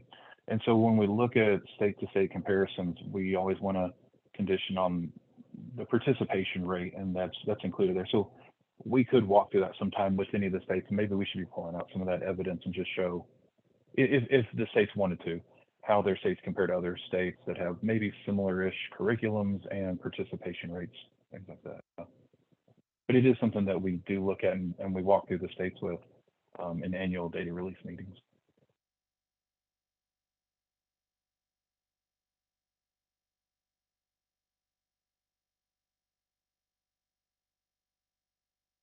Sam, I had a couple thoughts in terms of potential additional research activities. One, so within the internal structure research, some of the factor analyses, I know that it's just in part because of some of the challenges that the admission testing community has experienced around whether it's differential test function, differential item functioning, or just kind of appropriateness for diverse populations.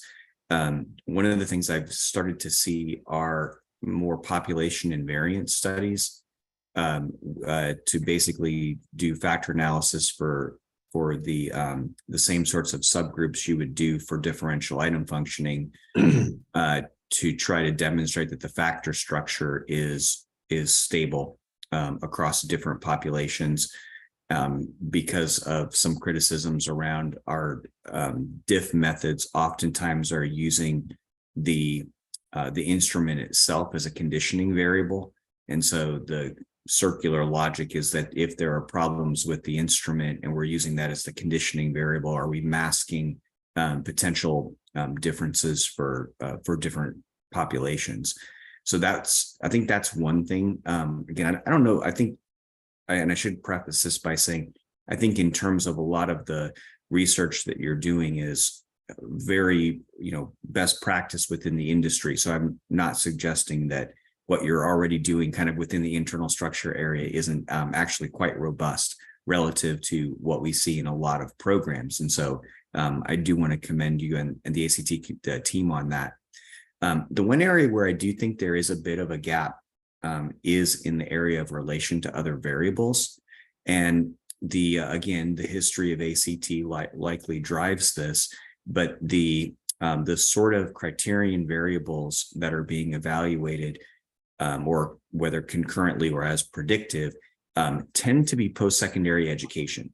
And because Nebraska and other states are using ACT as a college and career indicator, I don't know that just relationship with work keys as another internal ACT product is sufficient.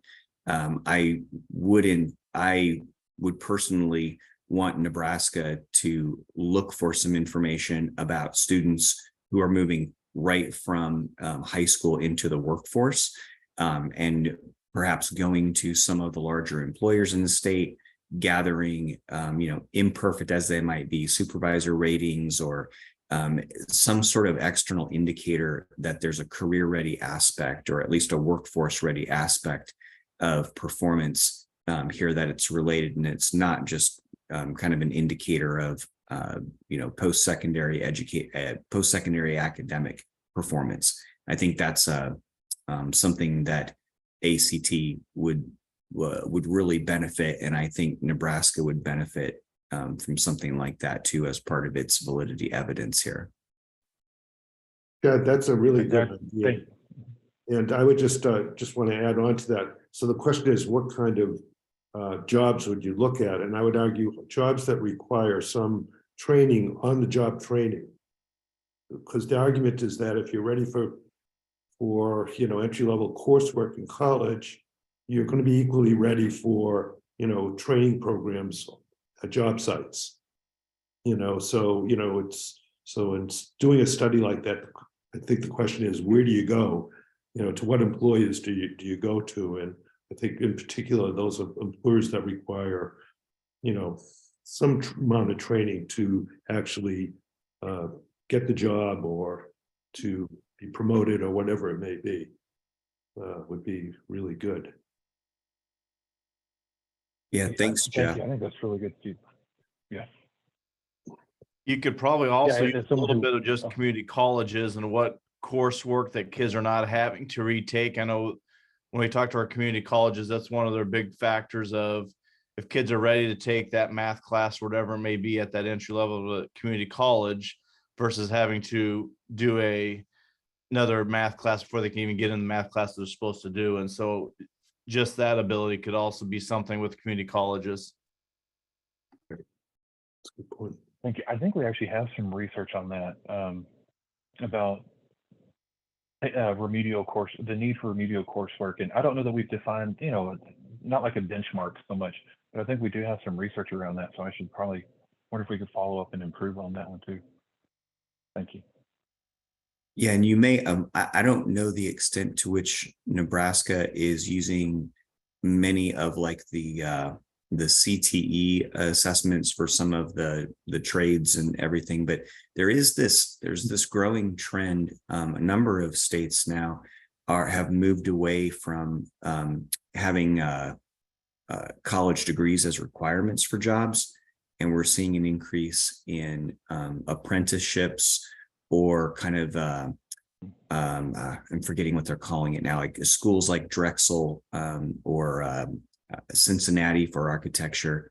They're doing kind of these co-op programs where it's kind of a combination. It's almost apprenticeship like, where there is some academic training along with kind of on the job training that's interspersed throughout the experience.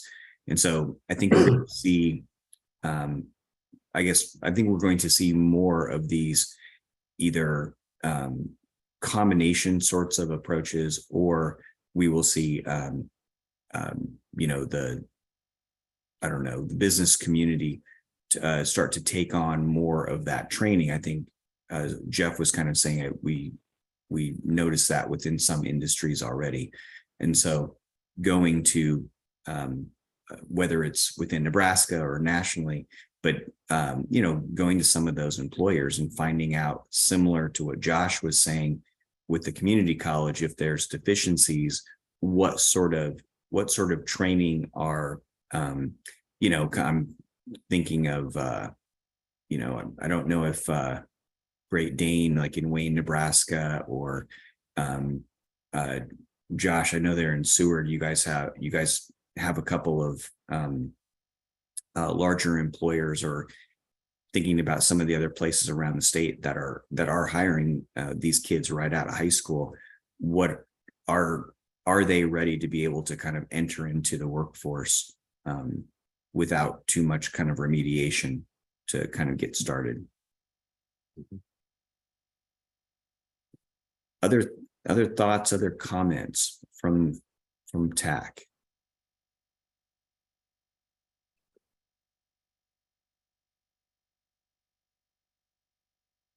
I'll just fill the silence real quick if someone's still thinking. I know that in our tech report, we have worked out some relationship between, and as much as I don't like this either, between ACT and work keys. And so based on your ACT score, we can kind of predict how we think you'll do on work keys. So while I'm not crazy about using ACT products to predict ACT products to in a circular argument, I know that we have had research in that in the area of workforce and how that relates to the ACT test score. So I think that's something we could follow up on without too much. I think we have laid some foundational work to be able to move forward in research areas like that. So I just wanted to kind of suggest we can do this. Yeah, good point, Sam. We can be And I better think and really look into workforce.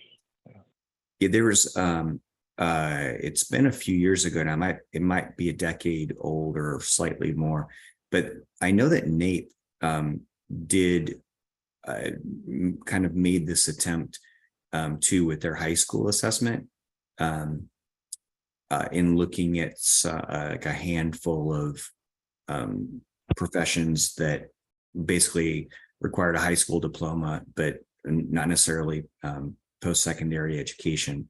And they, I believe it's published. I don't remember. It might have been NAGB that did it, but it was something kind of making that initial attempt at looking at relationship between, say, NAEP and some of these career aspects. And so if you can't find that, or if you're already aware of it, that's great. But if you're not and you can't find it, feel free to reach out. I'll try to dig that research report up someplace to kind of show you what that concept was at least. That'd be great. Thank you.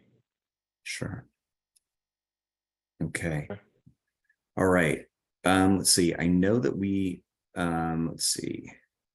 We want to get a quick break in before we move on to our next topic. So one last call for the TAC to ask any questions of Sam or Colin on this. I'm good. If not, then thanks so much again, colleagues from ACT. Really interesting presentation. And yeah, the sort of information that you're providing, I think, as part of the peer review is going to be useful.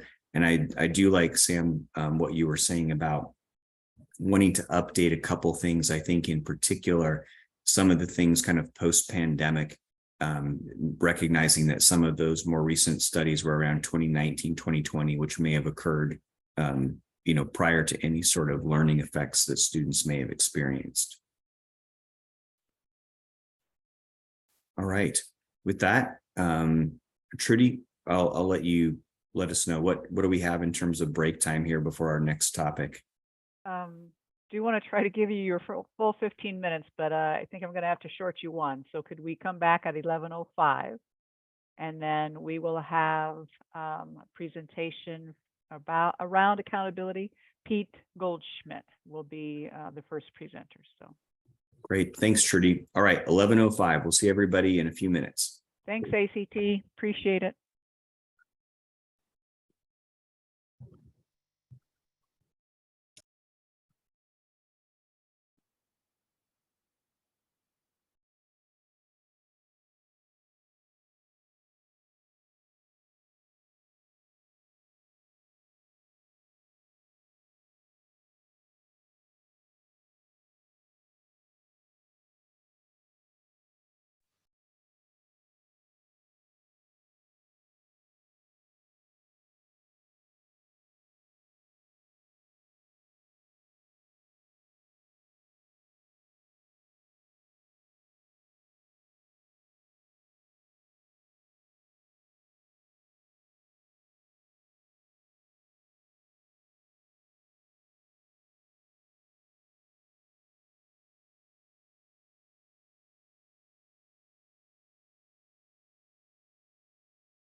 Give folks another minute here, Trudy. Sure.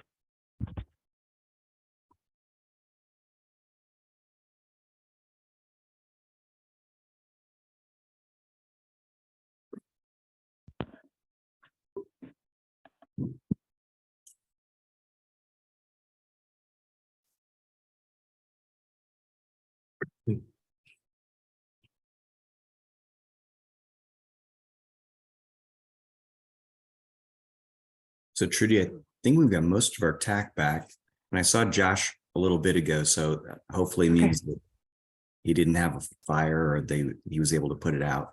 Yeah, I know. There he is. Okay.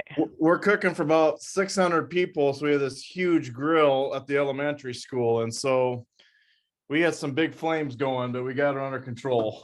Excellent. Excellent. Well, when you said grease fire, I was gonna check with Jeff to make sure that isn't it like baking soda or flour on that, right? No water. Yep, it is. But we just use lots of water. I use lots of water to put it out. So it's good. That's great. Well, I'm glad everything's okay. Trudy.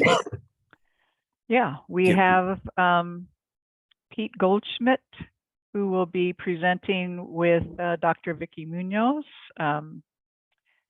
And Pete's going to go first. Vicki has slides to share, unless Pete, you already have your deck ready to go. It's up to you, whoever wants to share. I have them, so I can share my screen if that's all right. You bet. Sounds great, Pete. All right. I'll just quickly introduce myself. I'm Pete Goldschmidt. I'm a professor at California State University, Northridge. It's good to see some familiar faces. And I'm going to be talking about the English language proficiency accountability cuts and some recommendations I have for them to consider, for the state to consider about making some adjustments. I hope you can see the, Yes, we can see the slides. Yep. all right, there we go. You would think I'd be smooth at this since I teach half my courses this way, but you never know. All right, so we want to take a look at the accountability cut points for the English language proficiency indicator, which is part of the accountability system. And the fundamental issue really is whether or not the system as it currently stands, whether there's evidence to support valid claims about schools' contribution to English language progress as contributed by each of the schools. And really, if we take a look at and we'll go through this, if we take a look at the model, which is basically the percent of students meeting the progress targets that are set by the state, that's fundamentally the way that schools' contribution is measured, which is the percent of students meeting the progress targets. And so the question is whether this percentage is an accurate reflection of the school's contribution. And this percentage is obviously a function of how the business rules were set. And so one of the things you want to step through very carefully is thinking about the impact of the time horizon, so the expected time that students are required to meet their English language proficiency goal. The rigor of the expectations from one year to the next. So in other words, when a student is at one level, what kind of expectations are placed on them as they continue through the time horizon to meet the progress targets, the role of the business rules, and the role of the progress model itself. So the progress model right now is simply the percentage of students that meet the progress target. So that is the model. So I will say that we're going to spend almost no time on this last issue, which is the progress model itself, because that's really not a near-term element that's up for consideration. Really, right now, I believe the focus is on the accountability targets themselves, and less so on how those are going to be used, what kind of model is going to be used to assess progress. Pete, can I ask you a quick question? You sure can. Yeah. You talk about a progress target. Is that different from a proficiency target? So that actually is a very good question. So in this case, the progress target is really a conditional proficiency target. That's exactly right. So given a level that a student, and I'll show a table about this in the next slide actually, given the current level of the student, they're expected to meet a higher level in the next year. So that's sort of deemed a progress target, but it really is a conditional status sort of a thing. So they're expected to make a certain amount of progress. Is that based on, what's that based on? Is that how is that amount of progress determined? Maybe you're going to get into that, but it's just, No, you're asking the key question because that it dictates a lot what's going on here, and that's exactly what I'm going to go over right now. So so I appreciate you teeing it up for me. Okay. So I'll backtrack just a little bit just to talk about the levels, because it's the levels that then dictate the progress, and I think this starts to get into your question. And then as a little bit of a teaser, we'll look at the actual rigor we'll look at the definitions first, and then I'll present some analyses on what those levels actually mean in terms of how much progress is required. So the targets in Nebraska are based on so ELPA 21 is the English language proficiency assessment. So some of you are probably more or less familiar with ELPA 21. ELPA 21 creates, so English language proficiency assessments always create 4 domain scores in reading, writing, speaking, and listening. And English language proficiency assessments also create, ELPA 21 also creates a composite overall performance level. And ELPA 21 composite performance levels are broken into emerging, progressing, and proficient. And these 3 levels are a little different than some assessments in terms of how those levels are created, in that they're not based on a composite scale score, which is often how you would create these classifications. Rather, it's based on a pattern of the domain scores. So emerging, the lowest level, is based on a student having all domain scores that are either levels 1 or 2. And I should point out that domain scores go from levels 1 to 5. So if a student only has 1s and 2s across all the 4 domains, then they're placed in the emerging classification. If they have all 4s or 5s, which is the higher levels, then they're proficient. So all 4s or 5s is proficient, all 1s and 2s emerging, and any other combination puts you into the progressing classification, which you can see is a very broad classification. And we'll touch on that as we go on. So given there's only 3 composite levels, that's not very, very useful for measuring progress, since students don't make such great leaps. Nebraska and other states as well want to measure progress with a slightly finer grained lens. And so what Nebraska has done is they've taken emerging and they've split that into emerging low and to emerging high. And they've taken progressing and split that into a low, medium, and high. And the way they've done that is basically creating, using percentiles and taking the median score for the emerging and splitting it between low and high. So that's where they use the scale scores. And then they take progressing, they split that into 3 equal components as well, based on the scale scores. So if a student has a pattern of domain scores that puts them into progressing, they then use the scale score distribution and place them into low, medium, and high. So does that, I'll pause there. Any questions about that? All right. Oh. So that creates then 6 levels of performance from emerging low all the way up through proficient. And based on those levels, students then start at one of those levels. For example, here you can see progressing low. And the expected progress then is that you move 1 level, so emerging low to emerging high to progressing low, progressing medium, and so on. And this table, this method is very, very reasonable in a couple of senses. One, splitting up the scale score, splitting up the levels into subcategories does differentiate performance pretty meaningfully in terms of the distribution of scores within each of those levels in a static sense.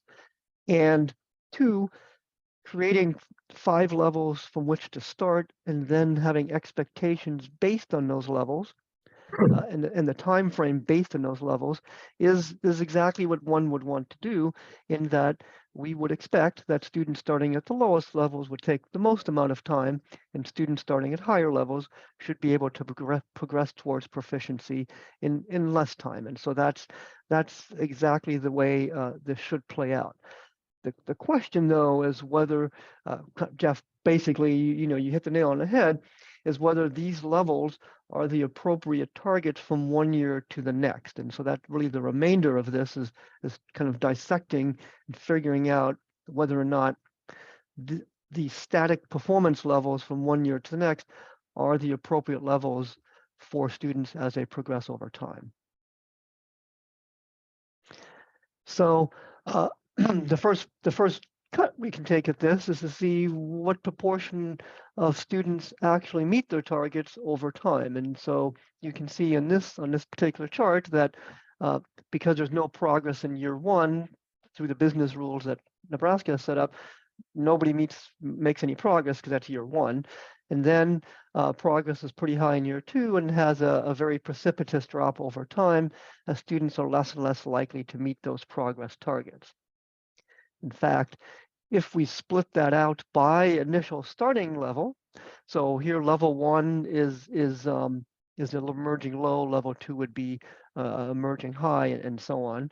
You can see that it has exactly the same pattern, except that the two lowest levels do have a fairly substantially higher likelihood of meeting the progress target in that second year than do the medium level students, but they all tend to decrease fairly rapidly as progress continues. And that's not inconsistent with what we would see in other states. So this is by no means am I trying to suggest that this is a Nebraska specific issue.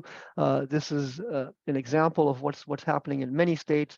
Obviously it varies a little bit based on the specifics of the models that are used and the way standards are set, but this is a common problem that states face. And so how much? Go ahead, I'm sorry. I was just going to ask a quick question.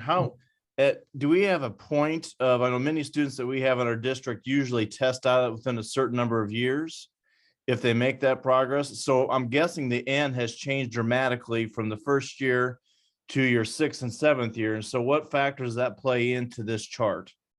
So in this chart, this is just straight to percentages. You are right that students exit out, which is a unique issue for ELs. But the proportion of students, so I believe, and I have, needless to say, lots of tables somewhere, but I believe this still represents, I think only about 25% of your students have, it's probably, by the end, there's probably still half the students are still there, roughly. So it's fairly representative. Most of your students, if they exit out, are exiting out a little bit earlier, but the proportions that are at the tail end there are still fairly representative of everyone who's started the program. So let me go back for a second. So a key question here is this a function of the program effectiveness? So does this tell us something about program effectiveness? Does this tell us something about potentially about the model that's being used? Is this capturing the disconnect, the potential disconnect between the way the targets are set and what progress looks like for English learners in general? So in order to kind of tease this apart, I want to step back first for a minute and talk about what English language progress looks like in general, and then for Nebraska specifically, so that we get a sense of what kind of expectations we ought to have for students as they're learning English. And then from there, we can better see the coherence between what the expectations are and what we observe in terms of progress. Hey, Pete, this is Christy. Yes. Can you go back to the chart? So I'm still having trouble figuring out what exactly this chart is telling me. So I get year one, initial starting status. I get year two, what % of kids met their target based on their initial starting status. But then when I get to year three, when I'm looking at, let's say the initial progress was high, so the only way to meet the target was to go to proficiency, correct? If the student doesn't go to proficiency in year three and doesn't meet the target in year four, is their initial, are they replaced in the initial starting status to be somewhere else in one of those color lines, or are they still in that turquoise line? And what's their target the following year? So they're let me go back up here. So if you started at progressing low, then I forget what color that was now. So the colors are based on this baseline year. Right, I get that. Okay, and so the color is consistent. So the students that are in the turquoise line are always students who started at this level. Now, they could have met their target and been at emerging high in year two, and so their target would be progressing low in the subsequent year. And if they didn't meet that, then they would have not met that target. Or if they met it, then they'd be the percentage who met that target. So these lines are following these students based on their initial target. Now, some of these students, needless to say, some of these students, let's say emerging high, if they're still in the chart in year six, then obviously they haven't met their proficient target. They could be at progressing medium, for example. And so that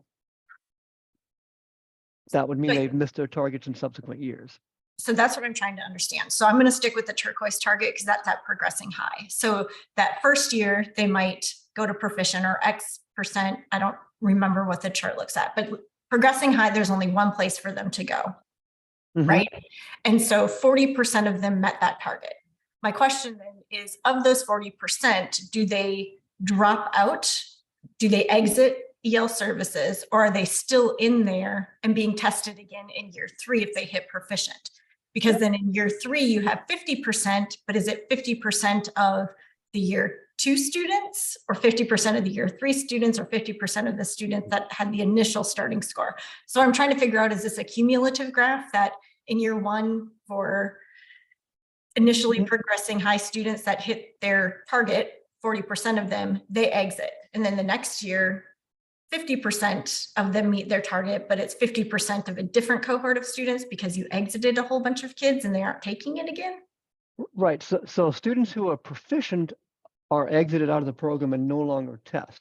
So for those students who met their target, who are proficient, they're not in this chart anymore in subsequent years. So it's going to be 40% of 60% if 60% were proficient.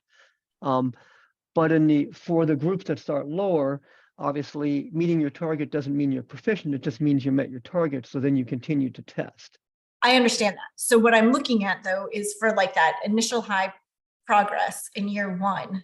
By year seven, that could be 10% of 10 kids rather than 10% of 1,000 kids that originally started, because this is a cumulative chart showing a whole bunch of people exited. So I don't really know how many kids in year seven are actually struggling, right? It could literally be one kid out of 10 of the original kids that started at progressing high 7 years ago. Right. So that's exactly right. That was what I was trying to address previously, and obviously didn't do a very good job of that. So that's exactly right. It could be a very small proportion of students that are now struggling, and I should have had that number written on my wrist so I could go, oh no, that's 97 kids, but I didn't. But I will tell you, it is a meaningful amount. A, and B, as long as it meets the minimum N, a school's score is still going to be based on that number, and the fact that it's such a small percentage means that school is going to be deemed as not doing a good job with those kids. And the question is that school not doing a good job of those kids because such a low proportion of them are meeting their targets? Or is that percentage a function of what progress looks like and the expectations are not aligned at that time point with the way progress actually manifests for English language learning overall? True, but even though it's a low percentage in year 7, they're constantly adding year 2 students because new students are entering the cohort as well. So it's going to be not if you're in high school, you're not. Because they're only getting well, not only, they do get some 9th graders, that's true, but most students start in elementary school, the vast majority of them. And so middle and high schools are left with the long-term ELs, which is going to be over half the population. And so they're always going to be in years, 6 and on.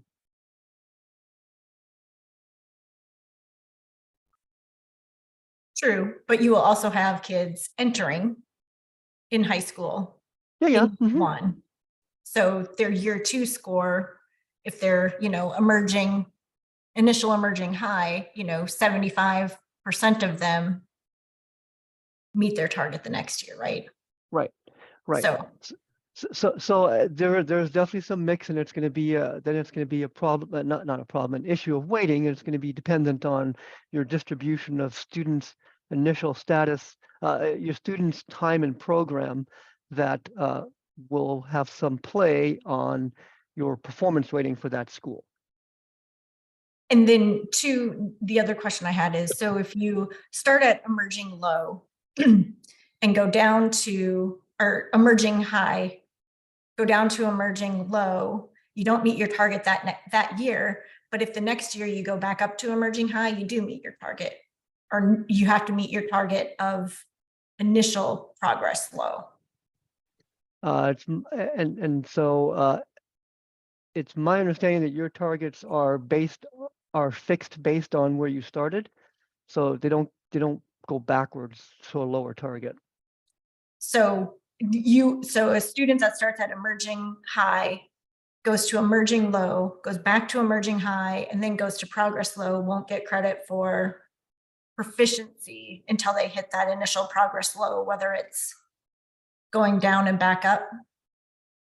So if in year 3 you're slated to hit progressing low, then you need to hit progressing low in year 3. If you bounce down to something lower and then hit progressing low in year 4, then you're off your track.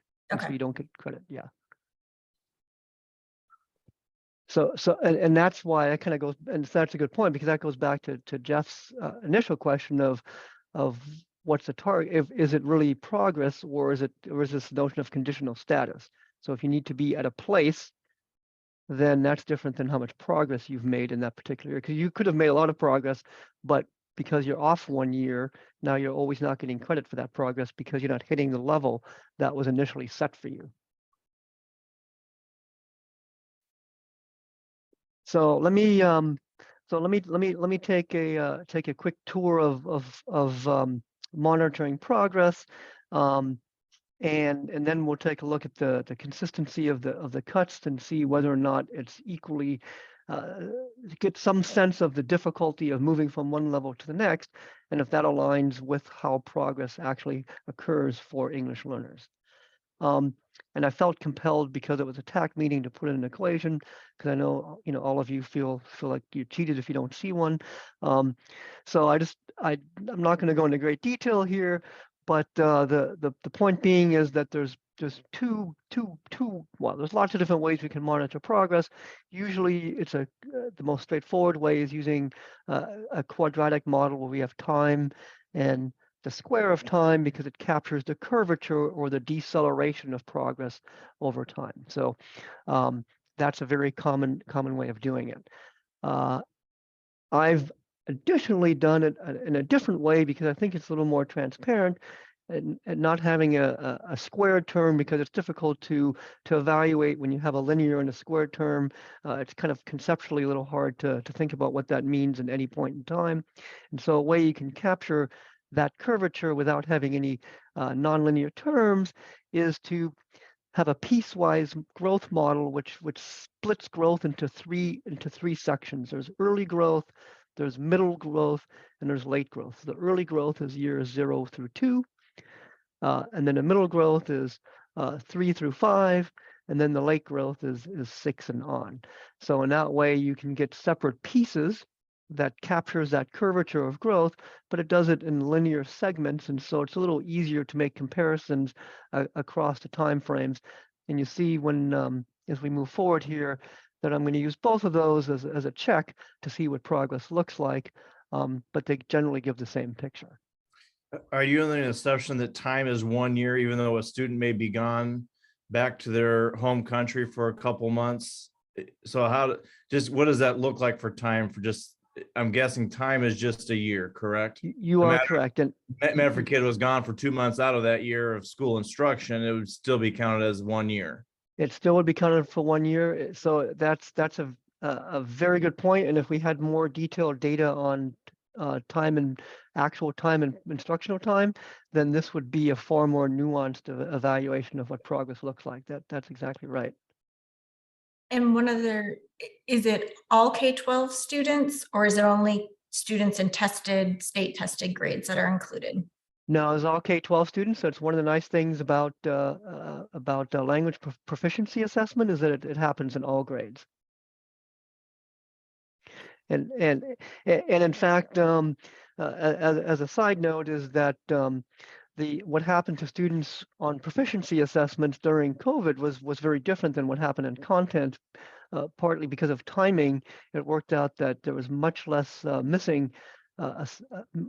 far fewer missing assessments or disruptions for them in terms of at least getting an assessment than there was on content. And so it's a beyond the scope of this discussion, but it is noteworthy. But I will say this, it is beyond the scope of this discussion, but I know there was a bit mention of that in the last discussion, and that in the states for whom I did analyses on the effect of COVID, it generally is the case that it will increase the time to proficiency by at least a year, if not 2. So there is something that you can keep in the back of your mind as we continue this discussion.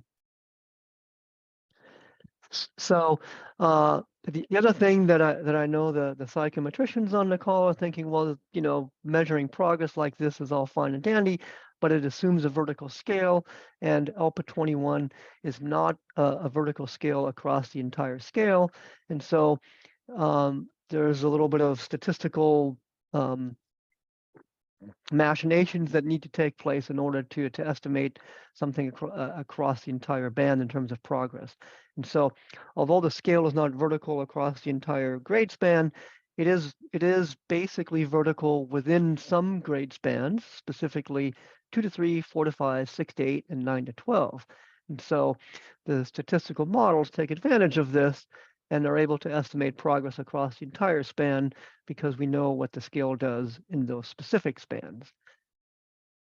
So that's so we do take care of the non-vertical scale aspect of this, which I'm sure some of you were thinking about. And as a check, to see what happens if we estimate models across the entire entire span with models that are based just on looking at progress within those spans, you can see that the correlations of the models are very high. So very briefly, that very first correlation, which is, so these are from other ALPA 21 states, this is analyses I've done previously, which gives me confidence in doing this, is that this model, the correlation between observed and predicted is 0.93. So it's not the R squared, this is the correlation, just because it's a little easier to talk about correlations. It's 0.93. If we just looked at progress within a grade band, for example, from grade 2 to 3, then the correlation between observed and predicted is 0.98. And the correlation between the predicted scores based on a model just using grades 2 and 3 and using all grades is 0.95. So you can see that whether I do the analysis just sliced by grade spans or use all of them together concurrently, we get I get very similar results. So that gives me some confidence that this approach works to estimate progress across the entire K-12 spectrum. And then to look what progress actually looks like. So in this chart, E is the early grades again, 0 through K through 2. Middle is time points 3 through 5, and late is L is 6 and on. And so in this chart, I standardized progress because so this compares not only ELPA 21 states, but also WIDA states and also some state-specific assessments. And since they're all on different scales, they need to be standardized so there can be some semblance of comparison. It's standardized by the average standard deviation of the scale score within grades.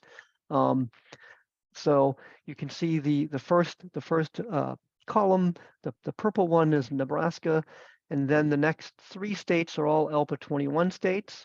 So it's right pretty consistent. The next 2 states are WIDA or Access 2.0 states, and then the last 2 states are state-specific assessments.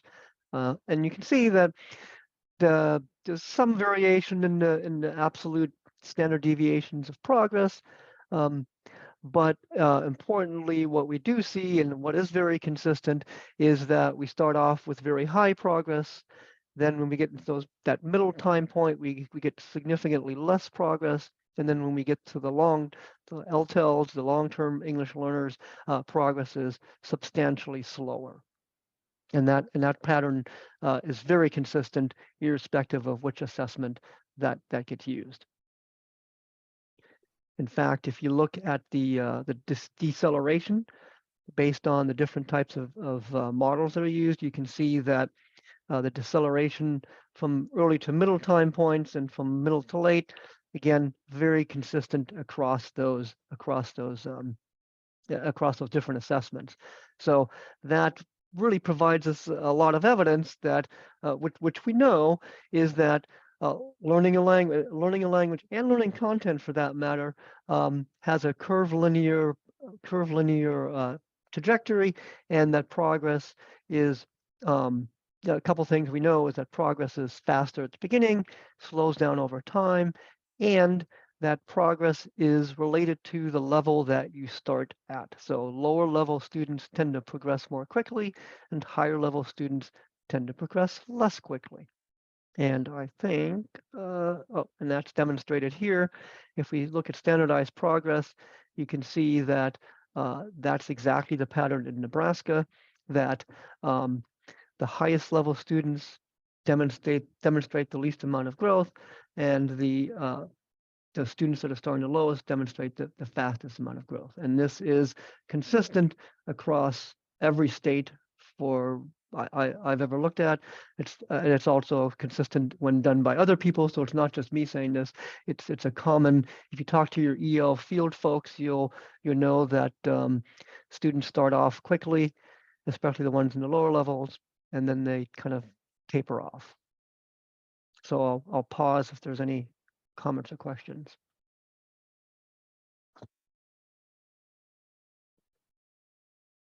All right, and so the other thing I wanted to point out, because it's going to come back as it's going to start kind of weaving this part of the discussion in, is that rather than using scale scores, and you can have some doubts about whether the methodology used to create trajectories across the K-12, given the non-vertical scale, whether that's reasonable or unreasonable, you might have some doubt about that.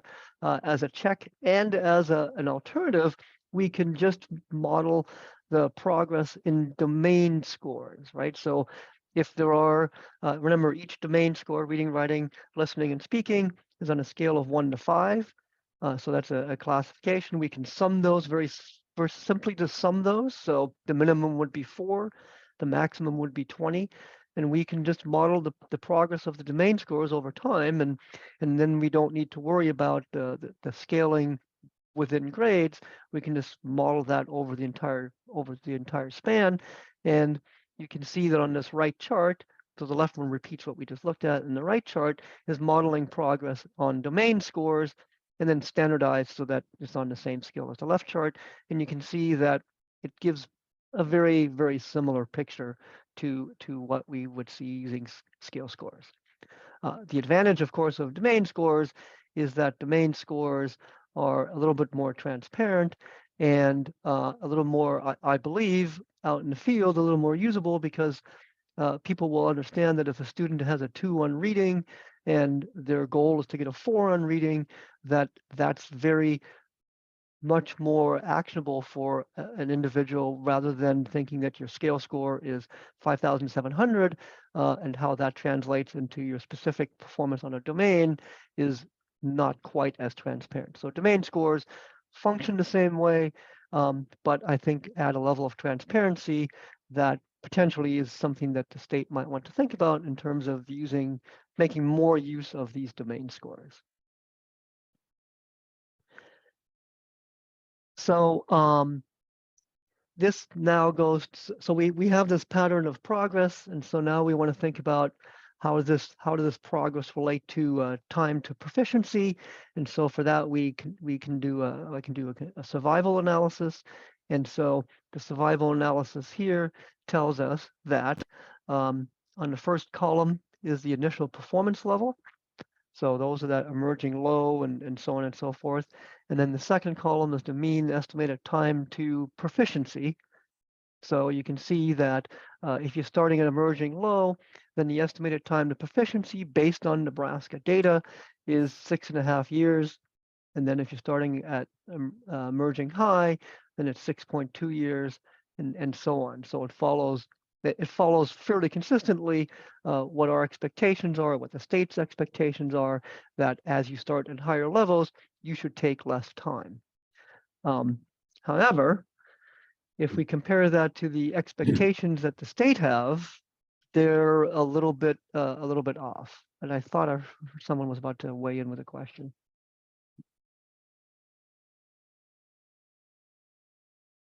Okay, so you can see that if you're starting at level 1, the lowest level, that's pretty much on target. The expectation is 6 years. The model estimates 6.5 years, so that works out pretty well. Where there seems to be the most disconnect is in the middle years, 2, 3, and 4. Particularly, students are taking significantly longer than the expectations. So that then starts to question whether the expectations are, in terms of time, are appropriate, and then also if that's not aligned appropriately, what kind of stress does that place on the expectations on an annual sense, right? Because the time to proficiency is that's just focusing on where you start and where you end, but the whole point of this is monitoring progress towards that proficiency. So it's not as if we're only concerned with where they end and whether they are proficient on time, but schools are held accountable for that progress each and every year. But that progress and the progress expectations are based on having an accurate reflection of how long it's going to take these students to actually meet that proficiency target. And Pete, how do Nebraska's estimated time to target or time to proficiency, how does that compare with some of the other states that you've worked with? It falls right in the middle. Okay. Right in the middle, absolutely. So there are states where it's significantly longer, and then there's some states where it's a little. So I'm going to say percentile-wise, it falls in the middle. In terms of time, it falls about in the middle as well. Yes. Okay. So this actually turns out to be, so thinking about the rigor of the target. So how difficult would it be for a student to move from one level to the next? And on the one hand, you could say, well, we want those that rigor to be consistent each year. So, if it requires you to move a half a standard deviation from year 1 to year 2 and a half a standard deviation from year 2 to year 3, that on the surface seems very appropriate because the rigor is consistent from one year to the next.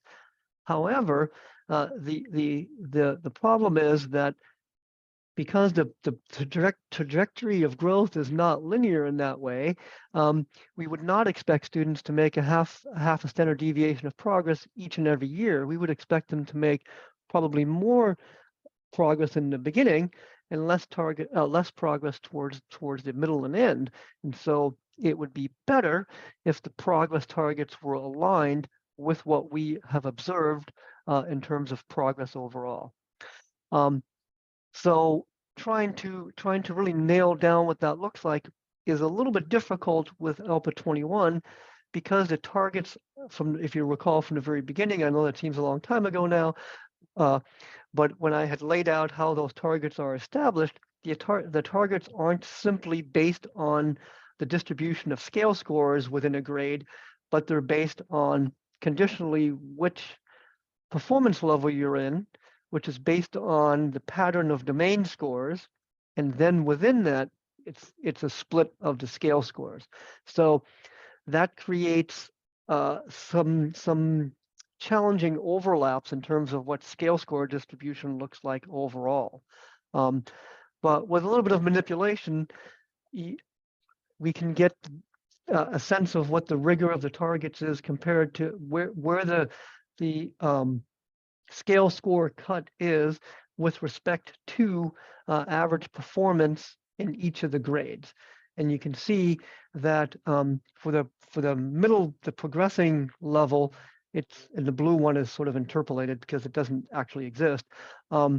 It's fairly consistent across the grades, but the gap between, and then the emerging one varies quite a bit in its rigor. So it's decreases and then increases.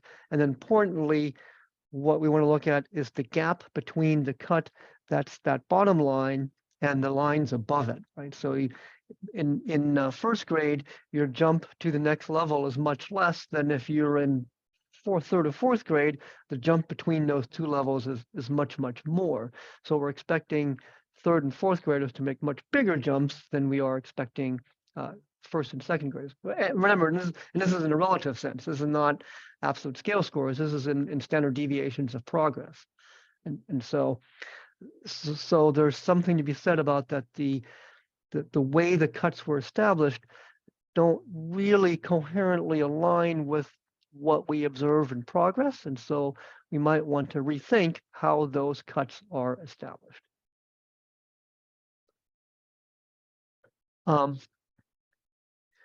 As a means of thinking about that, I've made it a little, I tried to make it a little bit more straightforward by just looking at the gains. Now gains, we all know there's issues looking at gains.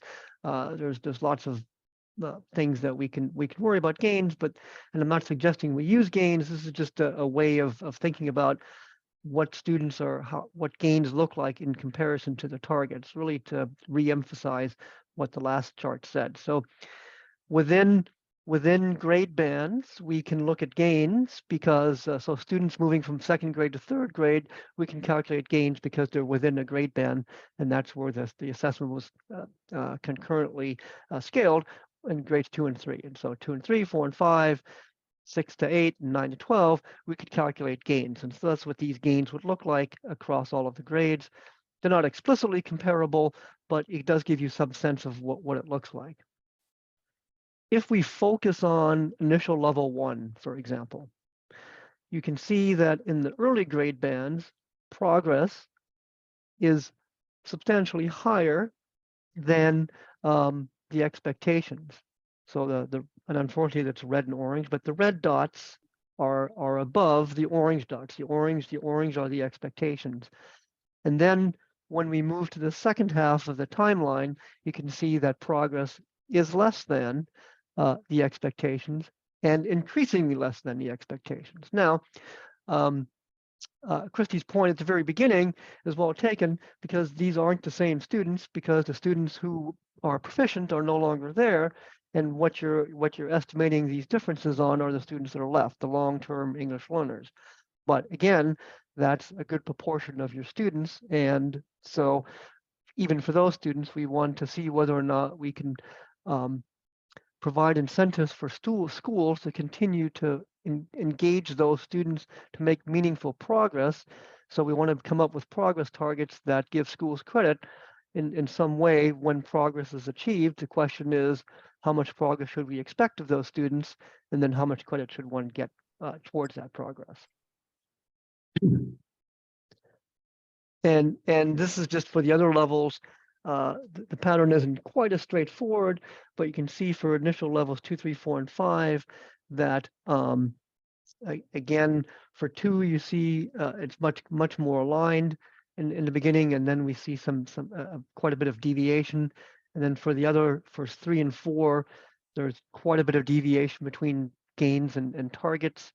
And that is consistent with what I showed previously in terms of the time to proficiency, that those middle levels are where there seems to be the biggest disconnect, and that plays out in terms of meeting the targets as well. So at this stage, so there's a couple of things to consider, at least for the state, that I think the state ought to consider in terms of near term thinking about what to do with their progress targets. One of the first things I think that would make things a lot more straightforward is not to condition your progress targets on the composite performance level, because that you're mixing domain scores and composite scores, and you're creating these cut scores, which is a mishmash of 2 different ways of looking at the assessment, which results in both inconsistent targets and targets that are difficult to interpret in terms of what kind of progress is, what that progress actually means. The other thing that I think would be a reasonable thing to consider is to extend the time horizons in year 2, 3, and 4.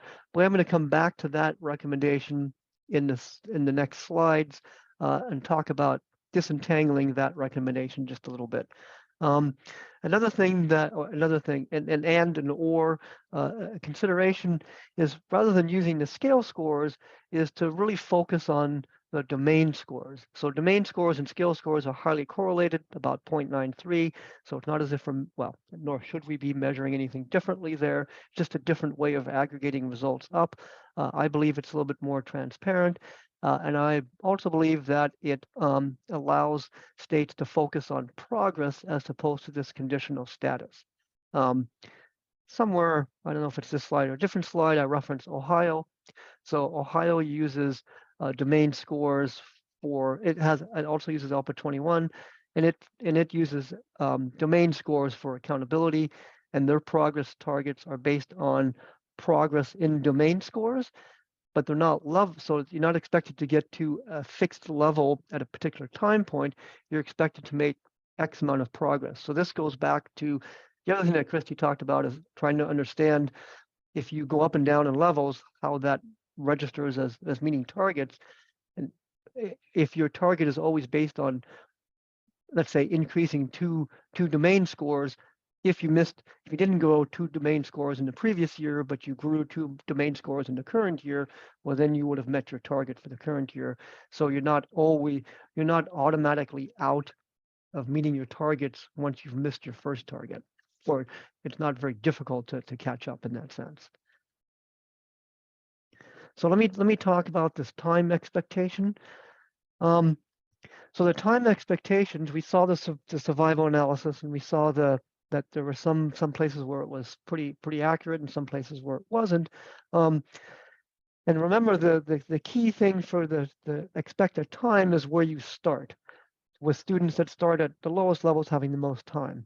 It turns out in Nebraska, we can look at the distribution of where students start, and you can see that the majority of students, 25% of them, not the majority, I guess, what's that, the modal time, the modal level is level 3, right? So the most students are in level 3.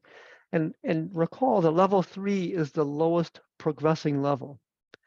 And progressing in general is difficult to interpret, because it's everything that's not level 1, and everything that's not emerging, and everything that's not proficient. So it's quite a hodgepodge of performance that makes up this progressing. And the scale score distribution doesn't necessarily reflect what student performance is in terms of domains, which is what got them into that level in the first place. So again, understanding what these levels are is a little bit difficult because of this conditional way that the levels were created. Importantly, you can see that 29% of Nebraska ELs start off at levels 1 or 2, and those are the longest time horizons. By way of comparison, you can see that if we look at some other states, some ALPA 21 states and some non-ALPA 21 states that have more than have 5 or so initial proficiency levels, you can see the distribution of level 1 and 2 students is much higher in those states. And so because of the way Nebraska sets its accountability levels, it places a lot more students in levels 3 and 4 than other states would, where it's roughly between 50 and 70% of the students in other states are in levels 1 and 2, which means those students have more time. So it may be, as a first step, that Nebraska may not need to change their time horizons at all, but if they change the cut scores such that more students fall into, particularly those students at the cusp in level 3, fall into levels 1 and 2, they will get more time. So the overall expectations remain the same, but students may be more appropriately given more time because they're at a lower starting point. So we can see what that might look like. So if we place the so if we don't do a conditional cut, so we don't use the composite performance level, but we just use the distribution of scale scores within grades, and then simply use distributions that would mirror what we see around the country. And so we make cuts at the 25th, so that'd be level 1, 50th, level 2, 60th, 70th, and 80th percentile, and make those the cuts. So this way now half your students are in levels 1 and 2, which would be much closer to what we see around the country. And then those students would have more time. And then if you base the expected progress on what progress looks like in the early, middle, and late stages. So in other words, if we expect a standard deviation of growth, because that's about what students were making in the early years, then we could expect a standard deviation of growth from where you started and place that into the time horizons so that this is what the expectations would look like for students. And we can also do that in domain scores, where we can distribute levels and based on domain scores, and then we can on the right side there, the proposed progress to fit that within the same horizon would be to have these kinds of expectations for those students. Again, the only thing that's changed is how the initial levels are split out, what the accountability cuts are, and just shifting that around and then basing progress on what progress looks like, but keeping the same time horizons, you get progress that looks much more reasonable, and expectations are much more reasonable. Let me so I'm finishing up here. I don't know how my time is going, but I think we're pretty close. I'm going to skip the first point for the moment, so ignore that first big bullet there, and let me just go to the other two bullets. So the next bullet is focus on progress. So I mentioned this already, is that the current model looks at conditional expectations based on the levels where you were at previously, and it sets expectations based on levels in a time frame with no play on what actual progress looks like. And so it may be more accurate, it likely is more accurate and more rewarding to schools to base progress on actual progress expectations. How much will you grow? How much should you have grown from where you were previously? The other thing is a minor business rule element that I alluded to at the very beginning is that the current model excludes students who attain proficiency in year 1 because their business rule and Nebraska business rules focus on having two time points so that they can establish whether you've moved from the previous level to the level that you're supposed to be at in the current year. However, a lot of students who enter the program then score proficient in their first assessment. And that is after 9 months of, or no, not 9 months, but what is after half a school year that students have gone from being placed into a program to exiting a program, but schools get no credit for that. And so it's not unreasonable for schools to get credit for that progress that happened within the year. And a lot of states actually do this as part of their accountability system. They register progress as either having met the progress expectation or having reached proficiency. And having reached proficiency can occur at any time in any grade, and schools get credit for a student that's met the proficiency target as having met the progress target. So in Nebraska, this would be about 9% of students, of 9% of ELs meet the proficiency target in that first year, but that's not recorded anywhere for any of the schools. And so that would be a reasonable and consistent thing to do, is to include that in the business rules as well. So I'm not going to talk about the model because that's more of a long-term thing. Maybe I'll come back at some future point and talk about the progress model. But one of the issues, just as a plant a seed, is that the way progress is attributed to schools now is you take average progress, and all of that is attributed to schools. But we know that there's variability both within and between schools and progress. And so just taking the average of a score over attributes progress to that school or lack of progress to that school. And so it would likely be beneficial to partition that progress into its true components and only attribute that part of progress to a school that actually is attributable to schools. The correlation between that, I don't remember off the top of my head, is not necessarily that high. It's pretty moderate. And so one could likely make an improvement by thinking about changing the model. But that I think is a discussion for a different day. The focus today really is on thinking about how the cuts should be set and whether or not they want to change from scale scores to domain scores, I think, and the time horizon question. So those are the three big recommendations for me: is either use the scale scores without this conditioning on level, or use domain scores. That's one thing to think about. And then the second thing is whether or not the time horizon should be extended for the middle levels, or whether changing the cut points as a first cut and see how that plays out for a year or two, and then thinking about extending the time horizons if need be as a secondary measure might be an appropriate way to go. So I know that was kind of quick and a lot, but I will stop at this point. So few questions or comments. First of all, I kind of felt like a student starting at the low end on this presentation. A lot of progress in the first few slides, and then had trouble keeping up in the final few slides, but that's beside the point. Kind of mirroring what it's like to learn English, I guess. But there you go.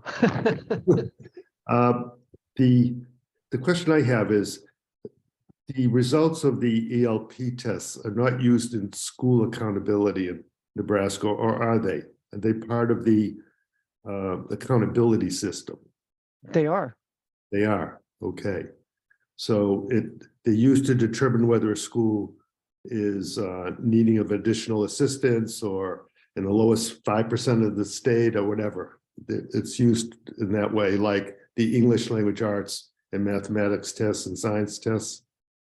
It is. It's now obviously the weighting. You'd have to the Nebraska accountability folks would have to weigh in on the answer to how much it actually contributes to the overall rating of a school, and or whether any school has been placed into any of the assistance categories based solely on their performance on the English language proficiency index.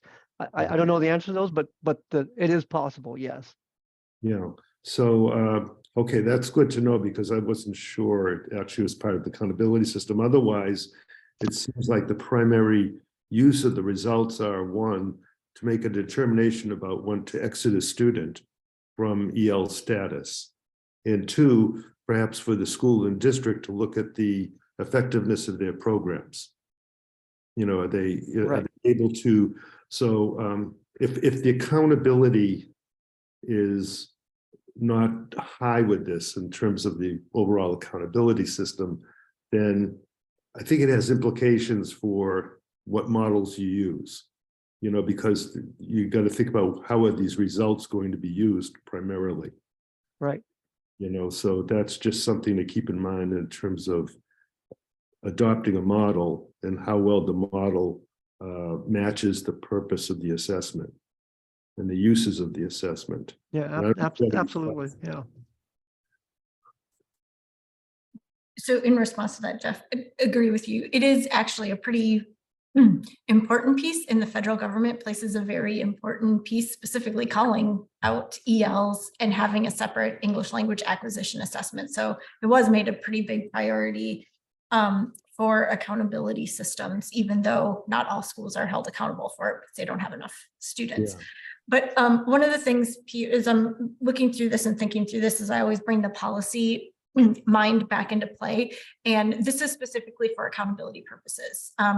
Exiting students from EL programs have different sets of rules, different expectations, different priorities. So these two are not explicitly linked. They're indirectly linked because it's the same assessment used for both purposes, but used in different ways. So exit criteria from EL services can look very different than how you're using those results in an accountability system. So from the student perspective, students will be well served no matter what accountability decisions I think are made. This is more just looking at the data and trying to determine what's appropriate to attribute to school for student progress. And so looking at this from the accountability perspective, I'm always more interested in having aspirational goals for schools to make sure that we're not letting up on instruction or diminishing our prioritization on ELs because we're looking at what is rather than what we want or expect schools to be able to do with English learners. And so, you know, the time horizon for me isn't as big of a deal, especially since we looked at the percent of students that are actually meeting, and the average is 5.2 years, and our aspiration is 5 years to meet proficiency. So I think that's not too far off. How the progress is made, that's that might be something else to think about or consider. But one of the things with the deceleration, and I think this is where I always get so tripped up and it's so hard to look at EL data, is first question, Pete's suggestion of including kids who reach proficient or demonstrate growth, especially in that first year, is critical. Most states actually do that. I'm surprised Nebraska doesn't, but having those 2-year requirements does diminish what's going on. But then also if previously identified ELs are included in the calculation or not. Because I know a lot of states include and are allowed to include previously identified ELs who reach proficiency, which also helps stabilize the cohort, but give credit to schools that do get students to meet that proficient criteria for, I think it's up to 2 years after exiting EL services. So those students are recognized and credited. But when we're looking at the deceleration of progress, especially in those out years, it always reminds me of graduation test retakes or Algebra 1. You get a whole bunch of kids that can do and have super high percentage passing rates of kids originally taking an exit exam.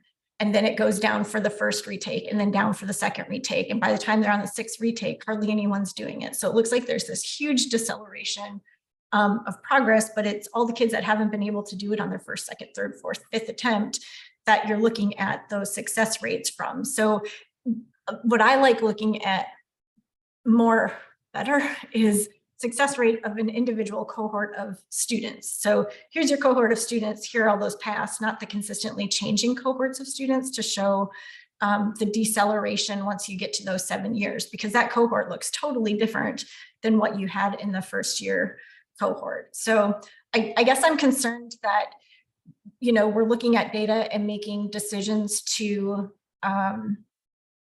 award schools more points based on what's happening rather than what we expect to happen, and that we're not going to be aspirational, or we're going to be lowering a standard or expectation of when students should be English language proficient. So we didn't talk at all about the instructional components of it. And I know this is a TAC, so we don't talk about those things, but it's, what's missing on the back end. We can look at the numbers and we can change the accountability system. We can change the cut scores to meet any scenario of data, but is that what we want to do? And is that going to be a lowering of expectations just to meet where the actual results are? Or should we be looking and considering on what can be done? And as the questions were asked earlier, Nebraska is pretty average in how they deal with the amount of time it takes and what the expectations are. So we know it's not as aspirational as some states are, but it's better than what other states are expecting too.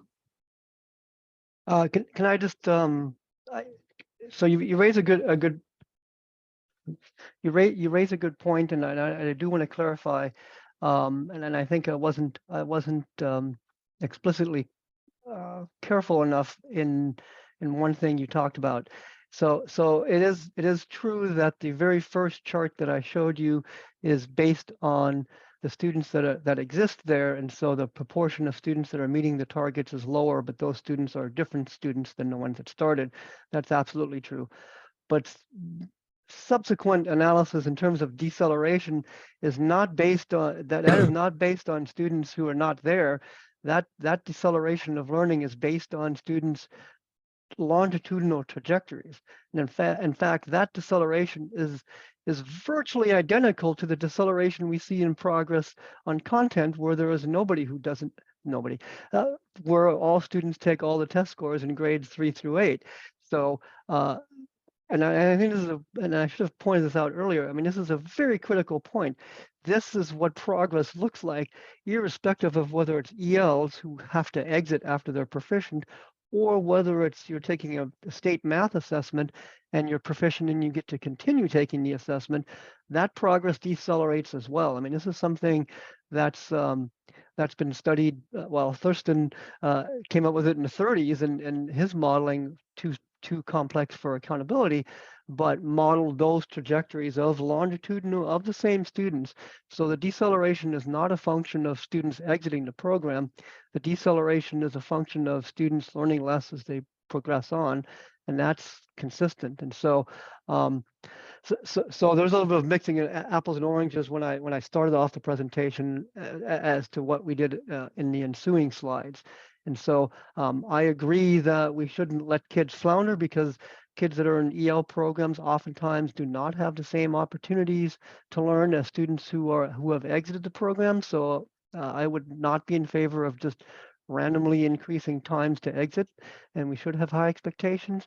My main point here is that we could probably get around changing the expected time if there's a better alignment of the expected progress to where students are in their trajectory and then their time in the program, and so that schools continue to have incentive to make some progress versus marginalizing those students because they're so far behind, and no progress is going to be enough to meet the expectations at certain levels. So I'm sort of halfway with you and then halfway not. Yeah, and so on the deceleration piece of it, yeah, it happens in content too, but we don't change our content expectations to make lower cut scores for kids in ELA or math in later grades. But there's no expectations for content. Right. You don't have to be proficient to do anything. You just get to keep going. Whereas English language proficiency is a very explicit target that changes what students have access to, and the progress is very explicitly based. There's no growth models in progress aren't you need to be proficient in 4 years. I don't think there's any state in ESSA that says in the country that says if you're not proficient in 4 years, then you don't get credit. You just get credit for progress throughout. Well, and I think that's different than when we're talking about a different point. It's like we don't have those expectations for content, and it's the way the model's set up for the demonstrating based on the conditional rather than a deceleration. So I think one of the things I would think about or consider is instead of always retaining or maintaining that conditional starting point of whatever your progress is, you're comparing it always to that first year, that if you reset it, so the first year you go down because you're not making progress, then the next year you go back up to where you were initially, getting credit for that and not always constantly being a year behind, but not setting a different expectation for what it takes to be proficient, but setting a different, I don't want to say baseline, but essentially a different baseline. If you do go down, and part of my thought for that is students change schools, right? So you're going from elementary to middle, maybe you're getting better instruction by the time you get to the middle school than what you had at the elementary school, but you're setting the kid up for non-success at the middle school after being at the elementary school for 3 years, and they're in their 5th year of target, but they're only at their 2nd year of, progress. And I think that's the fairness piece of it when students, you're not in the same K-12 school the whole year. And so if a middle school gets students that are already 3 years behind on their target because of what the elementary school had done, then there's no way the middle school can help catch up. So I think that's my concern, is it's not resetting when the student changes to a new school. Like elementary schools should have the same. Once they get to the middle school, it can be something different. Once they get to the high school, it can be something different. So each of them have 6 years, 3 years, 4 years, or whatever it is to make that demonstrated improvement. No, and I agree with that. And my way of phrasing that is to focus on the progress and not on the conditional levels, right? So that your levels aren't fixed in stone. If you start in kindergarten, you're expected to be at X level in 3rd grade, and then what happens in between can mess you up. You could be behind and never get to that level in 3rd grade, and then you're always not getting credit. Versus if you focus on the progress piece, how much do we expect you to progress from now to next year? It's really the same notion as what you're saying in terms of resetting those baselines.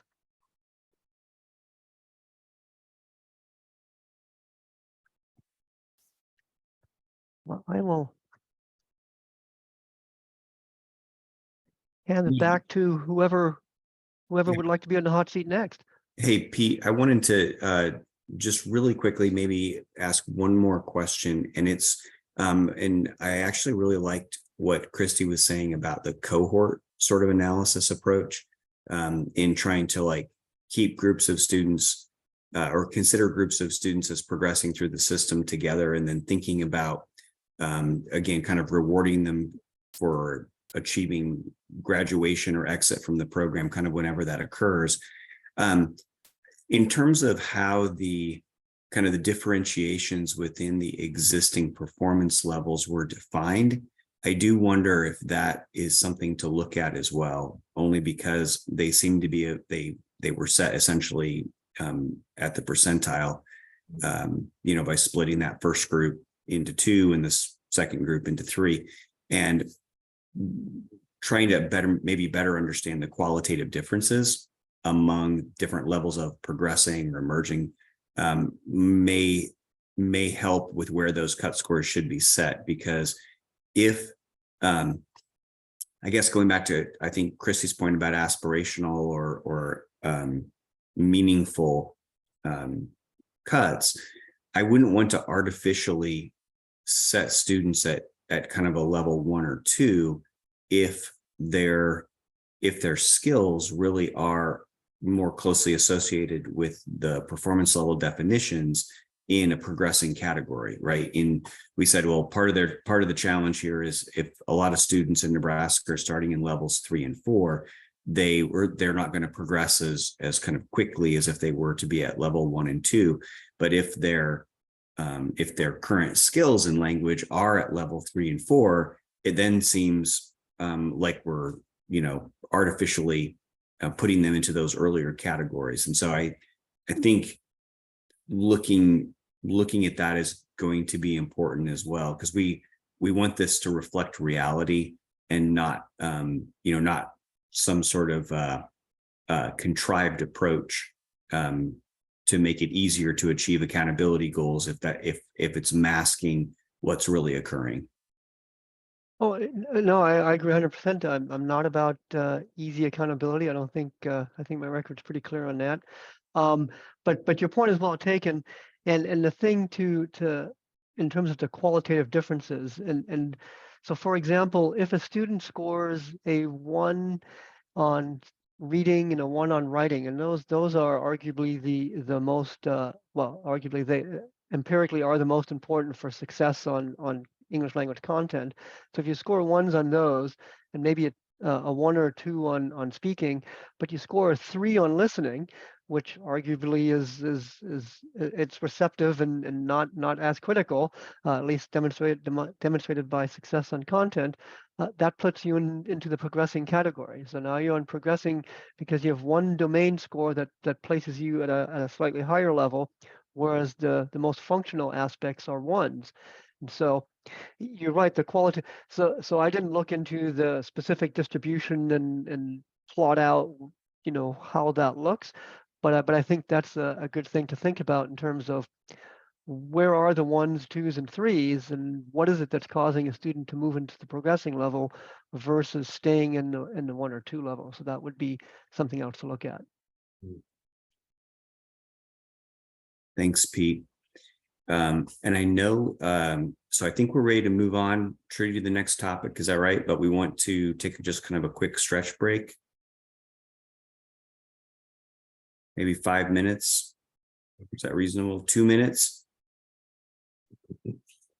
You're on mute. Trudy, you're on mute, but I'm interpreting that as we have 2 Sorry, minutes. 2 minutes. 2 minutes. Yes, please.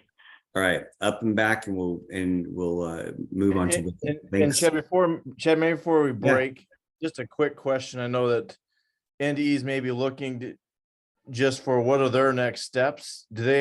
Trudy, are you clear on what your next steps should be with ELPA at all, or is it still kind of a little muddy? No, these are good questions to consider and definitely giving us a direction. So Okay. yep. Thanks, Josh. Good question. All right, 2 minutes, and then Dr. Munoz will be back. Thanks. Thanks a lot, Pete. Happy to participate.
All right, Trudy, are we ready to move on? Yes, we are. Thanks. All right. Sorry, go ahead, Vicki. No, sorry, I know we are short on time. Appreciated the previous presentations, and the purpose of my presentation is to provide some context.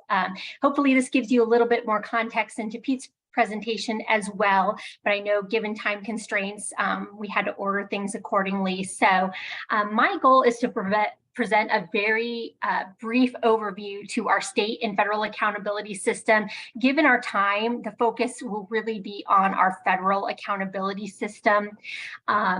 Because we do want to seek your feedback on our current ESSA plan amendment and then preview our long-term ESSA amendment.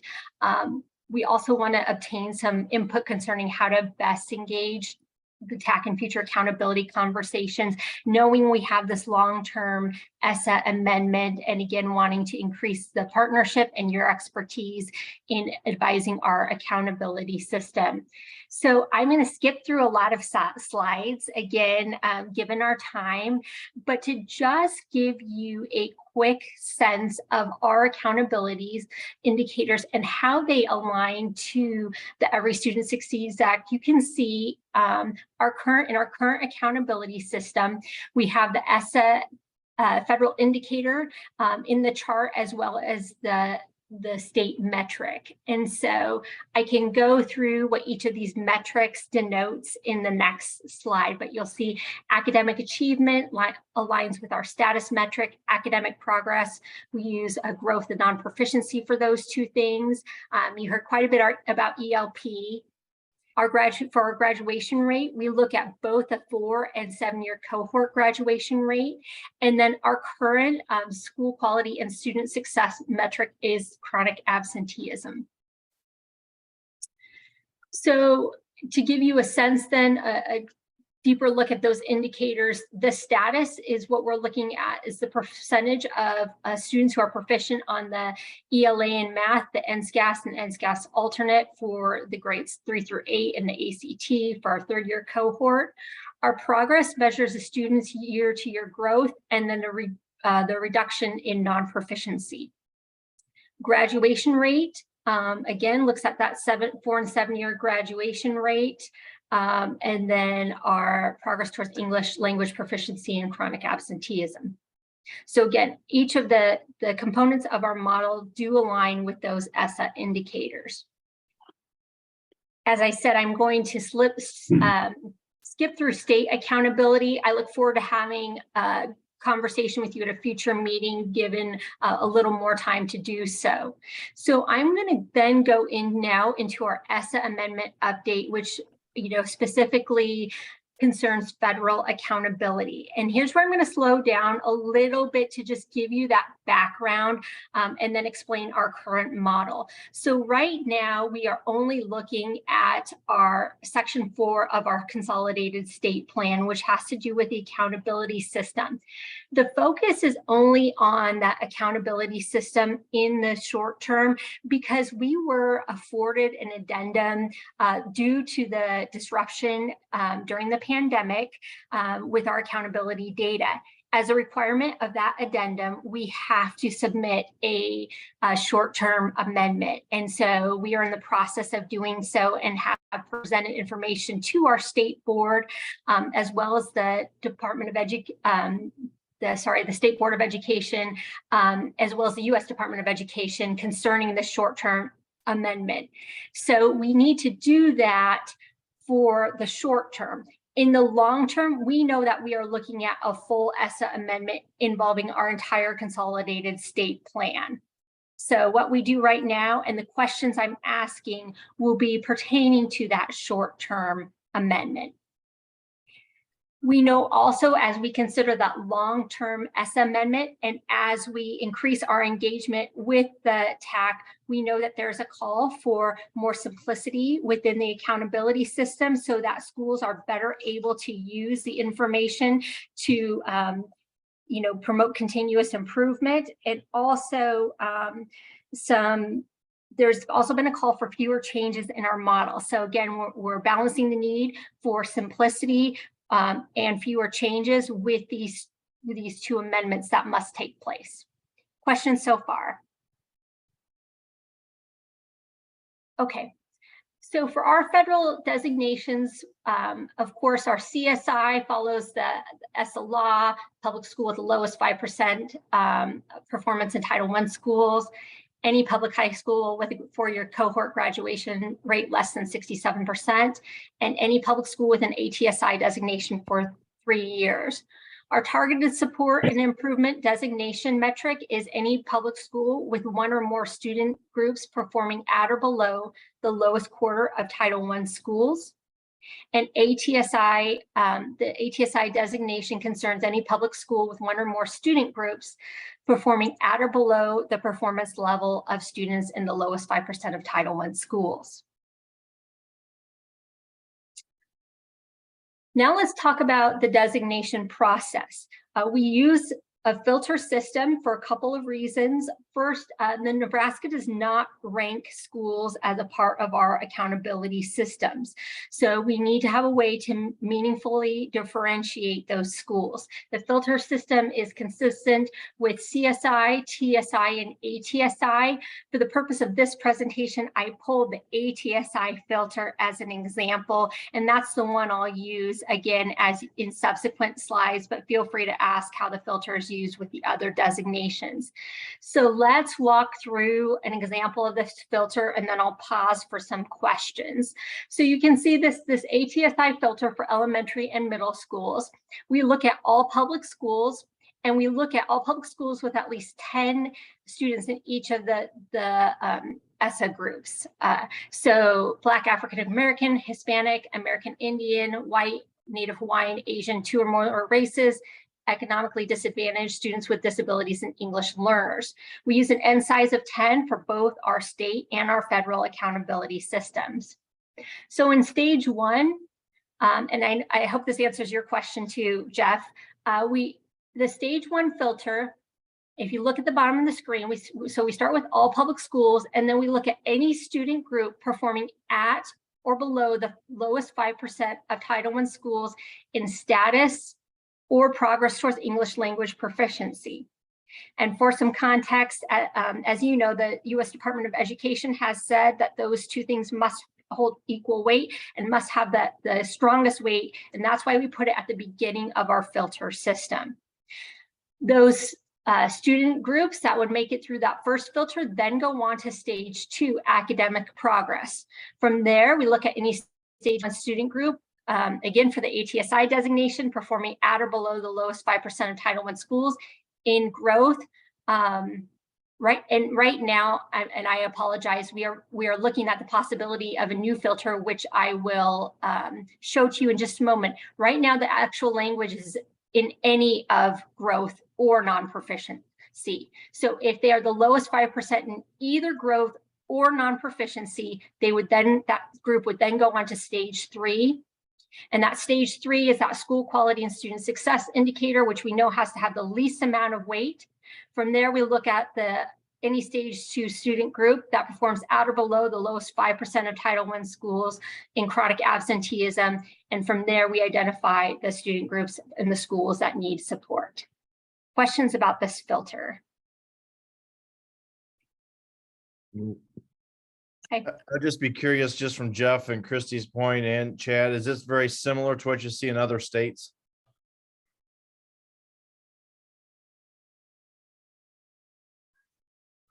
Is very different than what I see in a lot of other states.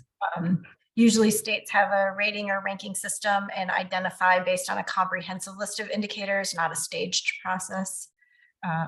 So yeah, it is pretty different than what we see in a lot of states.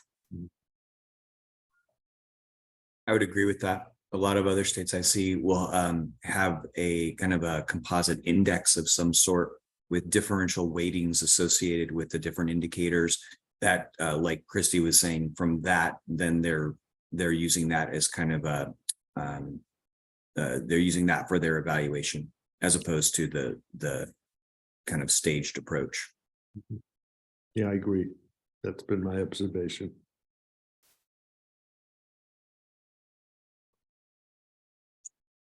All right. Not to say this isn't I mean, that's not to say that this approach is better or worse, you know, it just is different. Thanks for the context about what other states are doing as well.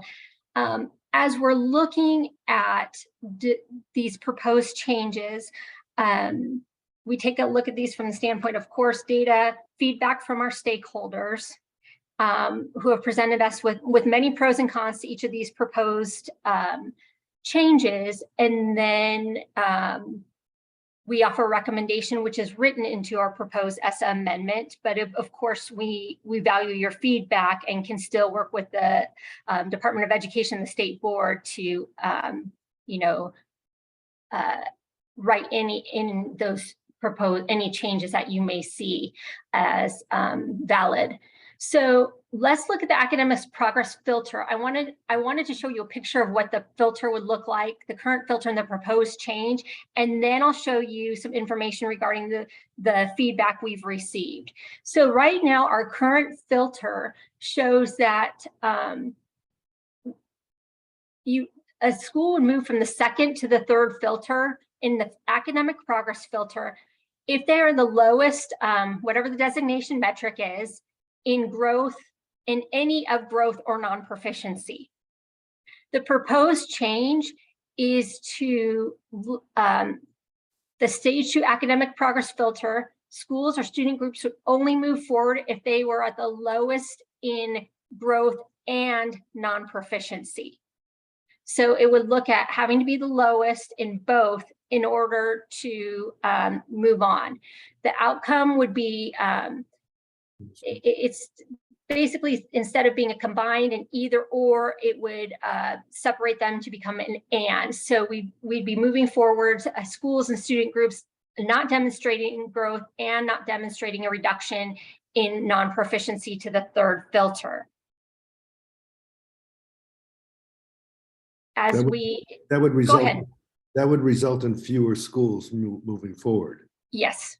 Right. Yep. So there are some pros to this. Again, with the complexity of our accountability system, there have been a call to simplify calculations to evaluate individual data points. Again, separating growth or non-proficiency allows schools to demonstrate improvement through growth or non-proficiency. The cons, again, although this isn't altering the stage 2 indicators, it is a change, and we have heard the call for fewer changes. And we know that we can't view the stage 1 filter the same way. We can't separate those two things. So stage 2 of the filter would look different from the stage 1. Our recommendation is to separate growth and non-proficiency.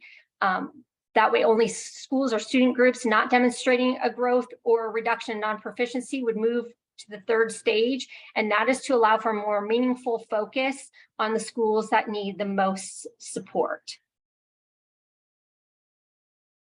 I know, given the time, I don't know if it's easier for me to go through each of these proposed changes for discussion at the end, or if you'd like me to pause between each proposed change. Vicky, what? Sorry. Go ahead. I was just going to say, I think this, you know, you have it as a con, that would be a change, but I think this would be a welcome change from school districts, in our opinion, probably from the state.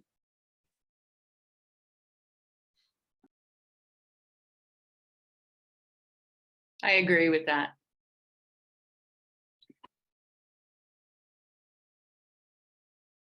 Vicki, this is a little bit beyond the scope, but to understand what the and or would mean, I'm not clear exactly how growth is actually measured within your system. And I read the federal plan and I read the state plan, but I'm still not explicitly clear on how growth is determined on an individual student basis and then aggregated for the indicator. Yeah, so the growth indicator is defined as a percentage of the NSCAS or NSCAS alternate assessment scores within a school or district that showed an increase compared to the same individual score in the previous year in the same subject area. So essentially, we're just looking at, did the students' score increase? Any amount. Any amount.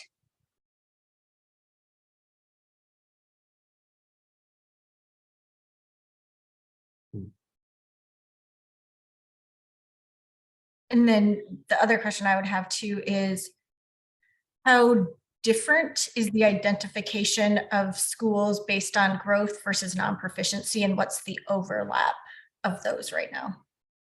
You know, that's a really good question. I'm not sure I can provide the answer off the top of my head, but as we looked at potential changes to this model, and I'm writing it down, Christy, so I can get back to you, but as we looked at potential changes to this model in the schools that would be impacted if we had put in this change to the filter this year, it was about equal in terms of the schools that would have been excluded versus growth and non-proficiency. Same schools or different schools? Different schools. Yeah. So but again, I appreciate that point. Yeah, and this comes back to a policy question is, you know, what are you, one, is your growth expectation rigorous enough to have that be an identifying criteria or not? And then what is your priority? Is your priority just to have not as many non-proficient, or is it for everybody to be improving? And they're a little bit different in their aspects. So if you're identifying completely different schools based on the two different criteria, having an and means you're probably not identifying very many schools.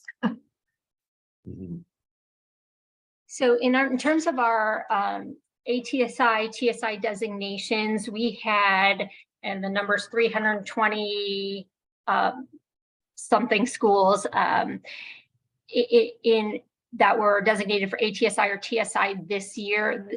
An initial run of the models, and we are reviewing the filters one last time, showed there would be a decrease of about 50, I think it was 56 for at the elementary and middle level. But I appreciate the consideration of looking into the school differences and schools and student groups that would be excluded based on this new model.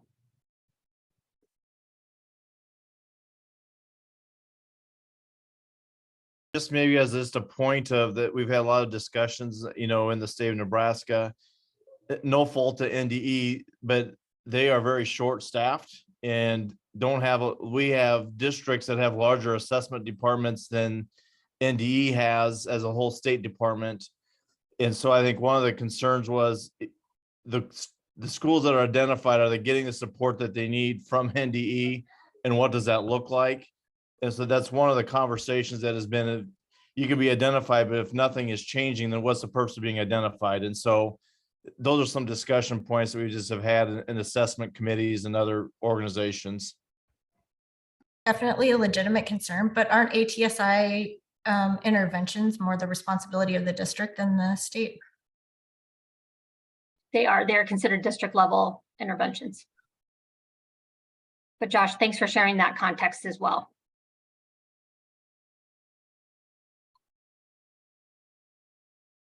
I can certainly, I mean, I think the conversation can definitely continue, but I want to make sure I go through the remaining proposed changes. And then again, anything we have for after this meeting time ends, I am certainly very responsive to and would love to hear continued feedback.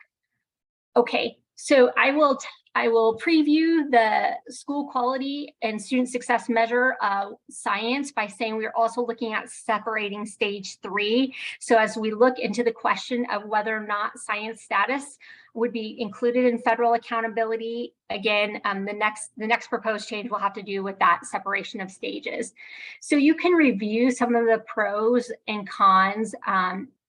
Science was a part of our accountability model in the state of Nebraska prior to the necessary addendum that was granted. Science was removed from accountability because it was a new assessment. We wanted to make sure the standard setting validation had occurred, etc.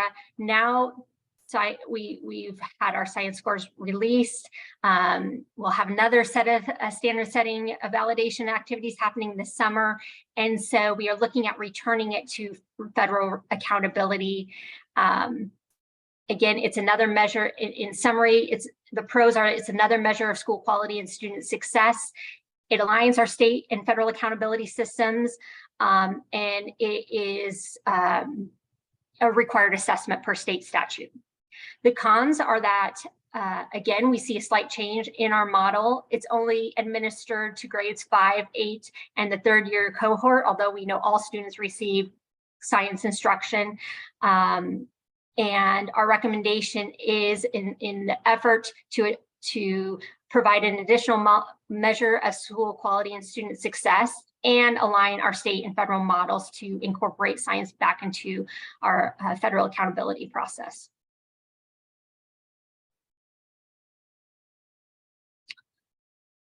With that in mind, as we look at incorporating it back into that federal accountability model, and we look at our school quality and student success indicators, we look at our current filter. It just includes chronic absenteeism. Now we would look at chronic absenteeism and science through this proposed change in stage 3. And you can see the pros and the cons are very similar to the pros and the cons that were listed in our discussion concerning stage 2. But I'll pause for questions regarding science.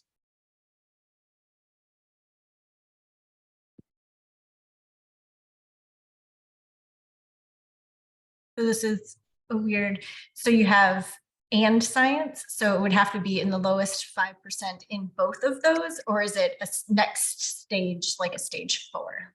The stage 4 is the actual designation, so it'd have to be the lowest, whatever that designation metric is in chronic absenteeism and science. So that's, I guess, what I'm asking. So would you first identify all your schools for chronic absenteeism, and then identify for science, and then just those that overlap are the ones that are identified in stage 3, or is it all of your 5% of chronic absenteeism and all of your 5% for science? Yeah, so hypothetically, we would look at, let's say, chronic absenteeism, and if a school was not in that lowest 5% for that ATSI designation, they would exit, and then they would go on to science. And any school that was not in the lowest 5% would exit from there, leading to that designation. And Vicki, within Nebraska, how prevalent is chronic absenteeism as a indicator? I mean, because in combining these two things if they're each intended to add some value, if science is a stronger predictor of why a school may be designated for ATSI or TSI relative to chronic absenteeism, then they will have sort of kind of a differential impact here. Yeah, thanks for your question. I'm taking notes as I try to answer the question as well. So it's certainly important to consider in terms of chronic absenteeism and the prevalence. I would say there is a lot of variance across the state. We have some schools with very, very low chronic absenteeism numbers, and then some schools that have in the 50 to 60% or greater range of chronic absenteeism rates.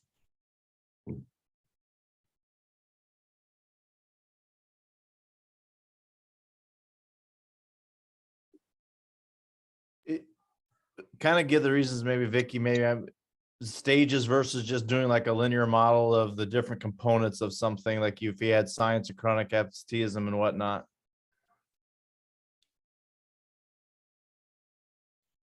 So the stages are meant to, Josh, and some of this feedback from the U.S. Department of Education predates my tenure, but the stages are meant to give the weight for things. So stage 1 has to have the greatest weight. Stage 2, the academic progress, would be the next weight. And then the school quality and student success stage has the least amount of weight. So they need to go in that particular order.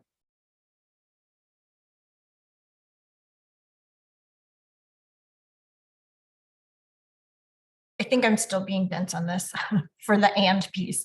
Okay. So if you identify schools based on the chronic absenteeism, the lowest 5%, how many schools are, and then of those schools, are you then looking at, of those low 5% chronic absenteeism schools, which ones are in the low 5% of science? Yes. Do you identify any schools? Yeah, so again, when we look at, we did not have the science, as a school quality and student success part of that third stage. And so we are going to apply we are in the midst of applying the current science scores to that filter. And I would love to follow up with that group to show you what the finals number looks like.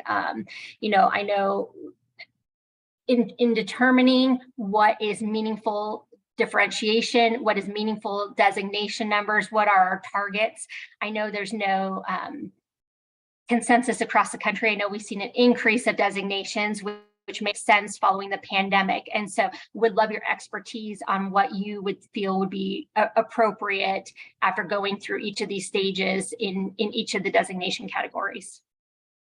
Yeah, and I think that's why this feels counter to that direction. I mean, we're whittling numbers down a lot rather than providing more identifications for schools that need help. So I guess I was still just curious how this is going to face out.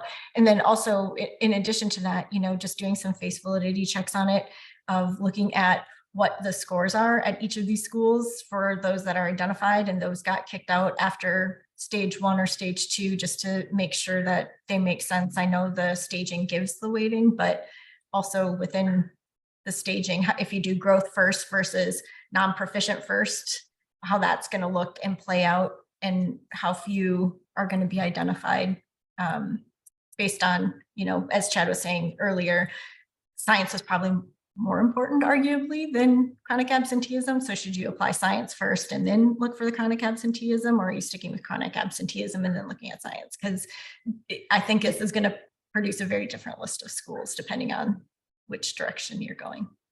Yeah, so I think again, we are in the process of doing all of this work and wanted to bring these to you. And I think we will follow up as soon as all the calculations are completed, so you can look over this. And then again, would love to hear the feedback moving forward.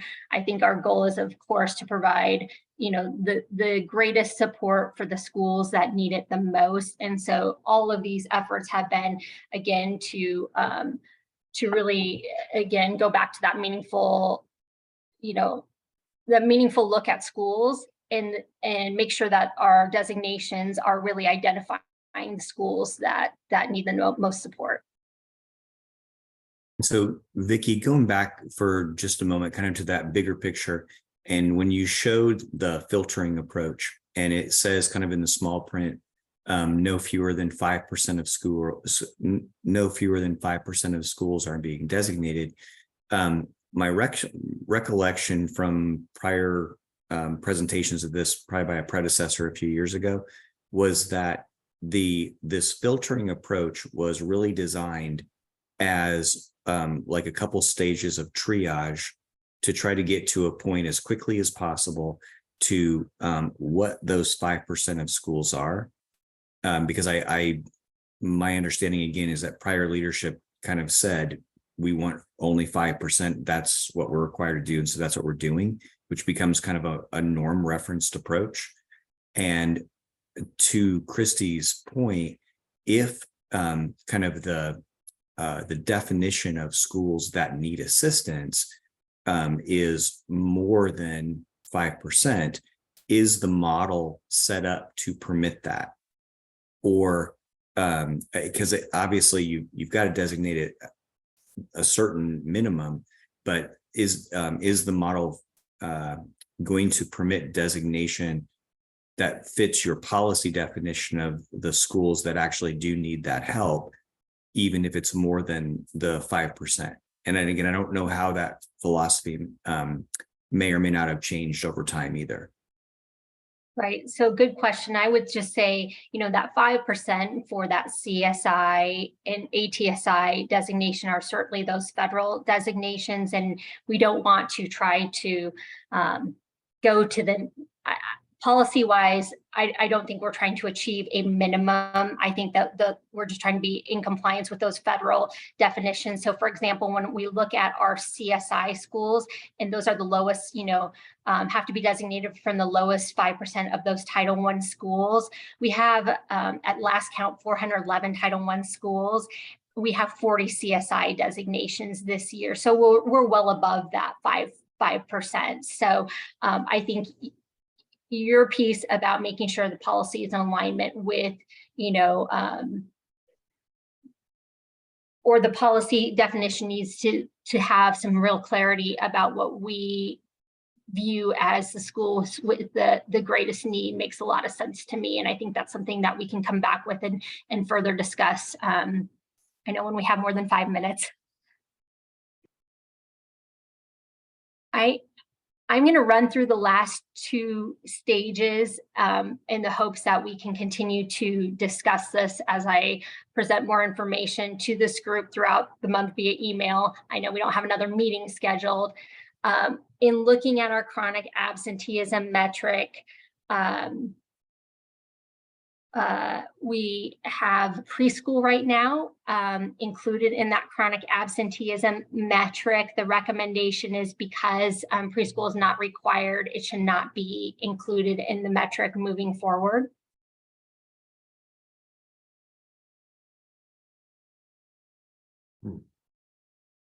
And then there's one more piece regarding chronic absenteeism. This year, again, due to the addendum, we had to, chronic absenteeism was an absolute metric. Our recommendation is to move it back to a reduction goal, and which was previously written in our state plan. Our state plan, the chronic absenteeism reduction plan was in alignment with all of our long-term state goals, which we will be looking at in the coming year under that bigger ESSA amendment. But the chronic absenteeism goal was to reduce chronic absenteeism by 50% over 10 years. Again, it aligns with our academic long-term goals as well. So in this short-term period, for the purpose of this amendment, we have suggested going back to that goal with using 21-22 data as a new baseline, rather than just constructing it an absolute measure, so that schools have clear-cut goals should this be the course that our state continues to go on in the long term with regard to those long-term goals. Just a couple observations. One, Sure. I think one of your goals was to make this more transparent of a calculation. This probably wouldn't do that. So I would probably stick to as transparent and simple as a calculation as you can talk through. The other thing about pre-K and whether it's an optional or voluntary, I think compulsory attendance ages in Nebraska are 7 to 14 or 7 to 16. 7 to 16. So then that calls into question kindergarten and first grade, and then later high school grades too. So if you're looking at it from the broader perspective, make sure if you're using compulsory or voluntary attendance, you're making a good claim or argument for that as well. My overall thoughts on chronic absenteeism, if there's any way to not use it, I wouldn't. Just too complicated with all the questions, especially with compulsory attendance. How do you average it? Does it actually directly improve student outcomes? In the age of virtual learning, blended learning, digital learning, is it for courses? Is it for the day? Is it excused, unexcused? I mean, there are just so many things that go into it. So again, I know your state law, I think, has the requirement that you have to include attendance and discipline. I don't know for sure attendance, but if you can swap out science for chronic absenteeism, I think that's probably a much stronger SQSS indicator than what you're currently using with chronic absenteeism. Yeah, so right now it is that 10% of membership days for excused and unexcused absences. And I think that's something that, our state board has signaled that they would like us meaning those in accountability, to look at in terms of school quality and student success measures. And I appreciate your feedback about the preschool absenteeism as well.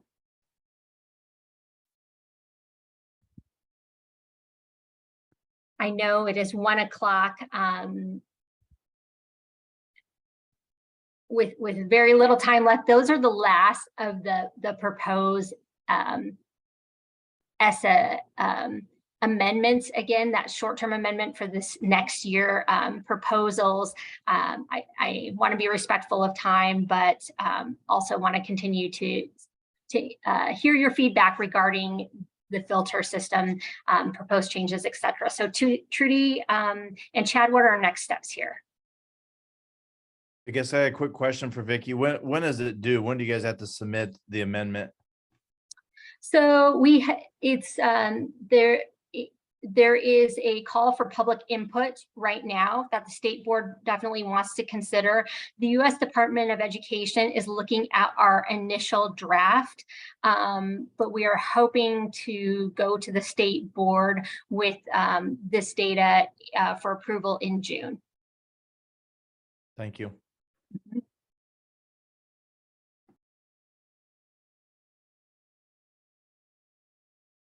And when is the state board meeting in June, Vicky? It's the first of it's the second and third, I believe. Trudy, were you about to chime in? Only with the date. It's June 2nd. Okay.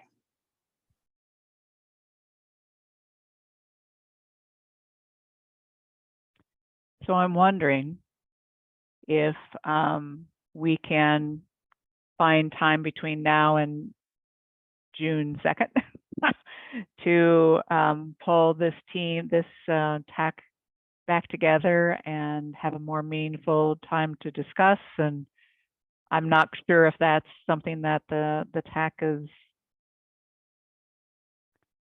I'd like to hear from the TAC if that is something that you would like, is to have more time to reflect and then have a conversation about these to provide your input. Yeah, so colleagues, when you want to react to that,